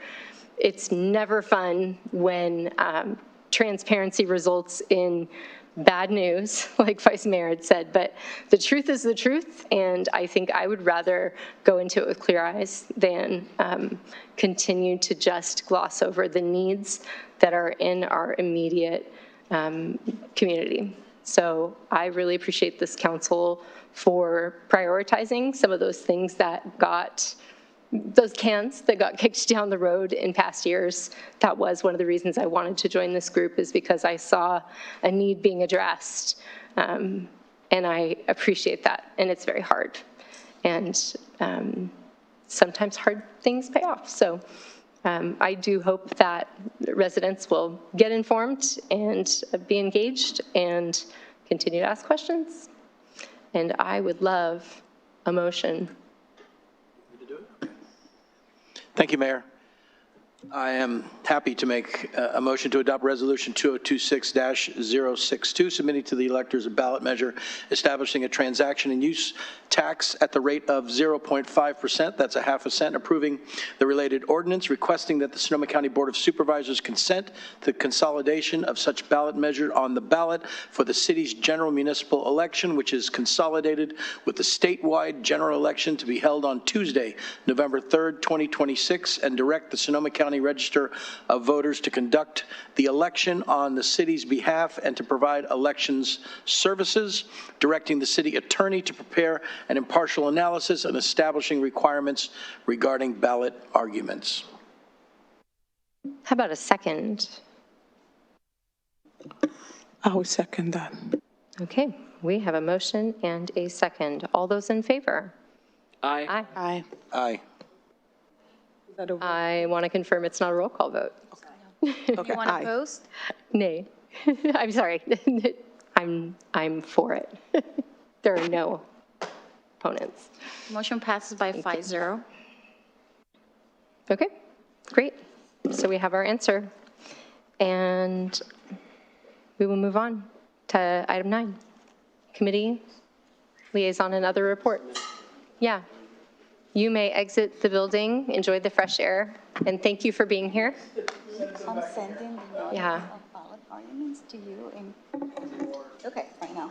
Great. It's going to look at really quick. Oh, there's always something left behind. Around what you need it. By Friday. All right. And then we were left with the hardcore in-person attendees. Are we ready for the next item? Have at it. So I did talk to I would consider him a major stakeholder in town earlier today, and he pointed out something that I hadn't even noticed, that on our agendas, after each item, it used to say public comment, discussion, vote, was it the roll call vote or whatever? And I'm just curious, when did we stop doing that, and is there a reason? The city manager, I mean, it seemed like. Question for the city clerk, maybe. I'm just curious, maybe. The archive working group. May I please hear the question, Erin? So the question is, in days gone by, after each agenda item, it would say, after the presentation, it would say public comment, discussion by council, questions, public comment, discussion by council, and then it would ask us to vote, et cetera. And so we've removed that. I'm just curious, is there a reason why we did that? We just try to I can barely hear you. Can you talk into We can try to make it more efficient. We initially began including that information to assist the current mayor at the time. Go through the agenda. It was sort of like talking points for the mayor at the time so they could follow the agenda. And upon discussion with the current mayor, that information is no longer needed. So it's been removed, and that can be from time to time. So there was discussion, and it's just a preference of the current mayor. That's fine. Yeah, it was because between the mayor, the city manager, and the city clerk, and the city attorney, yes. I don't know. I think the mayor certainly ought to have the agenda look the way she wants it to look, but I'm just curious, have you heard anybody else in the community express this concern, or just me and my? There was a question made by Mr. Steve Keith about it, and we talked about it, but that was it. Okay. I didn't get any additional questions. Can I just clarify really quickly? It is listed for folks because it is a change, but it is listed. I double checked at the front, public comments of, if the matters are not listed on the agenda, or if they are, when they can put in for public comment. So it does look different. I agree. Right. Yeah. But it is still listed on, so there is still an opportunity. We have not taken opportunities from speaking. It's just that it looks different on the agenda. That is correct. The first page includes, actually, we made it more prominent on the agenda on how people can provide comments, and it's listed that they can comment on anything that is listed on the agenda or not listed on the agenda. And maybe just for further clarification, just because it's not written on the agenda physically doesn't mean we're not following the process. Oh, I don't think we're, and so I don't think that's the case at all. I think, as our city clerk mentioned, it helps. Obviously, it's a preference of the mayor, and as you recall in the city council protocols, really the agenda set by, the city, the city manager and the mayor. But, what I just want to make sure is that we do follow the process. In fact, that's why, and again, thanks to SB 707, with every item we pose the question, is there anybody from the public or anybody virtually that is interested in providing comment? So it's just a preference. Right. No, I think we're good. Thank you. And I just, I appreciate the answer. Thank you very much. You're welcome. Right. Did you have any committee updates? Every committee I'm on was dark in July, so no. It's common. Golden Gate Bridge, we met last Thursday, last Friday. Just a real quick update. So we, of course, had the reports on our 25-26 budget where we had a structural deficit of $46 million, so different zeros. And of course, that was filled by SB 125, reduced it down to $32 million, and the rest of that, just like with the city of Rohnert Park, we backfilled through one-time money, AKA district reserves. So this cycle is being repeated time and time again. The one big difference between the Bridge District and the city of Rohnert Park is we do not have the ability to levy tax like the city of Rohnert Park does. In fact, if we even wanted to bond, we would have to go back and have an election in each of the 6 separate counties that formed the district back in 1937 or whatever it was. So yeah, other than that, the seismic retrofit program is going as planned. It is all teed up and the work has begun in earnest, and that's my update. No? Okay, I'll go. The one meeting that comes to my mind is the Zero Waste Sonoma Board meeting. We met on the 16th of July, and we're advancing the new household hazardous waste facility. Things are going well. It's located in Windsor off of Pruitt Avenue, and the item that was on the agenda was to approve a request for proposal for the construction manager at risk for this project. So basically like the orchestrator of all of the different contractors and designers and components, just to make sure that things stay on schedule, that costs are coming in within budget, and making sure that we just minimize risk. So I'm excited to see that happen because it's a key step in us getting our additional household waste, hazardous waste facility. And if you happen to have things at home that you do not need anymore, I do want to call out the save the date for the September 18th, 19th, and 20th e-waste and tire recycling event. And thank you to Desiree or whoever posted it all over the building and on social media, because it's a great opportunity to, for free, safely dispose of your electronic waste. So we've all got it, you know, everything we buy comes with a cord and those things. So I just want to encourage you to take advantage of that. It's at the community center. Again, that's the weekend of Friday, the 18th. Through the 20th of September. So that is the excitement for Zero Waste, and our next meeting's on the 20th of August. Yes, council member. I forgot to just mention that a couple of us attended the emergency preparedness seminar this morning at the community center that was organized by Officer Heaton. He did a fantastic job. This was the second of 2. It was very well attended. Excellent questions.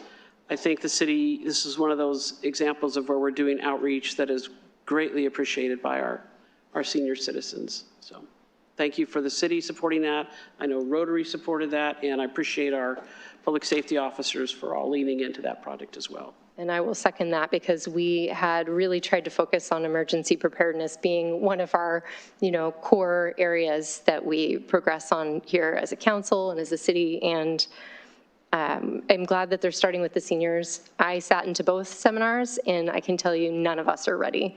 My go bag is not done, and I'm sure none of yours are either. So we got like a little mini earthquake drill alert over here during the meeting, which made me think, okay, I'm not going to put this off. I'm going to go home and do the homework from the emergency prep class. So yeah, a big shout out to public safety for that, and for the nonprofit emergency preparedness. It was a good one.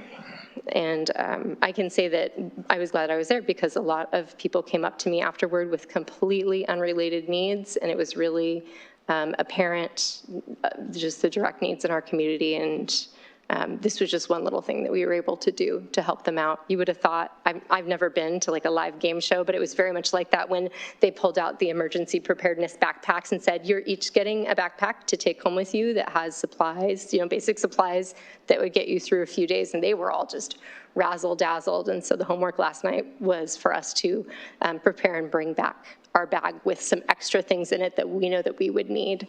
So my son got to see an AM FM radio for the first time ever, because they provided a little crank generated radio. And so I felt like a dinosaur showing it to him, but also felt very encouraged that he is going to be engaged in the process of preparing, because I think that it's not just the physical stuff we need to prepare for, right? It's the mental preparedness. So good times.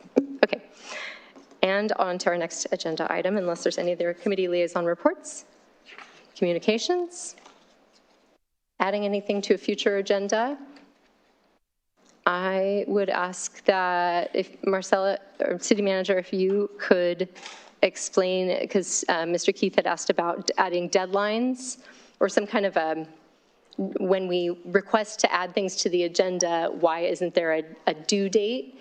And can you just explain the process of how you orchestrate the agendas? So what happens with that particular direction, so it's in the city council protocols, and I believe Mr. Keith mentioned that.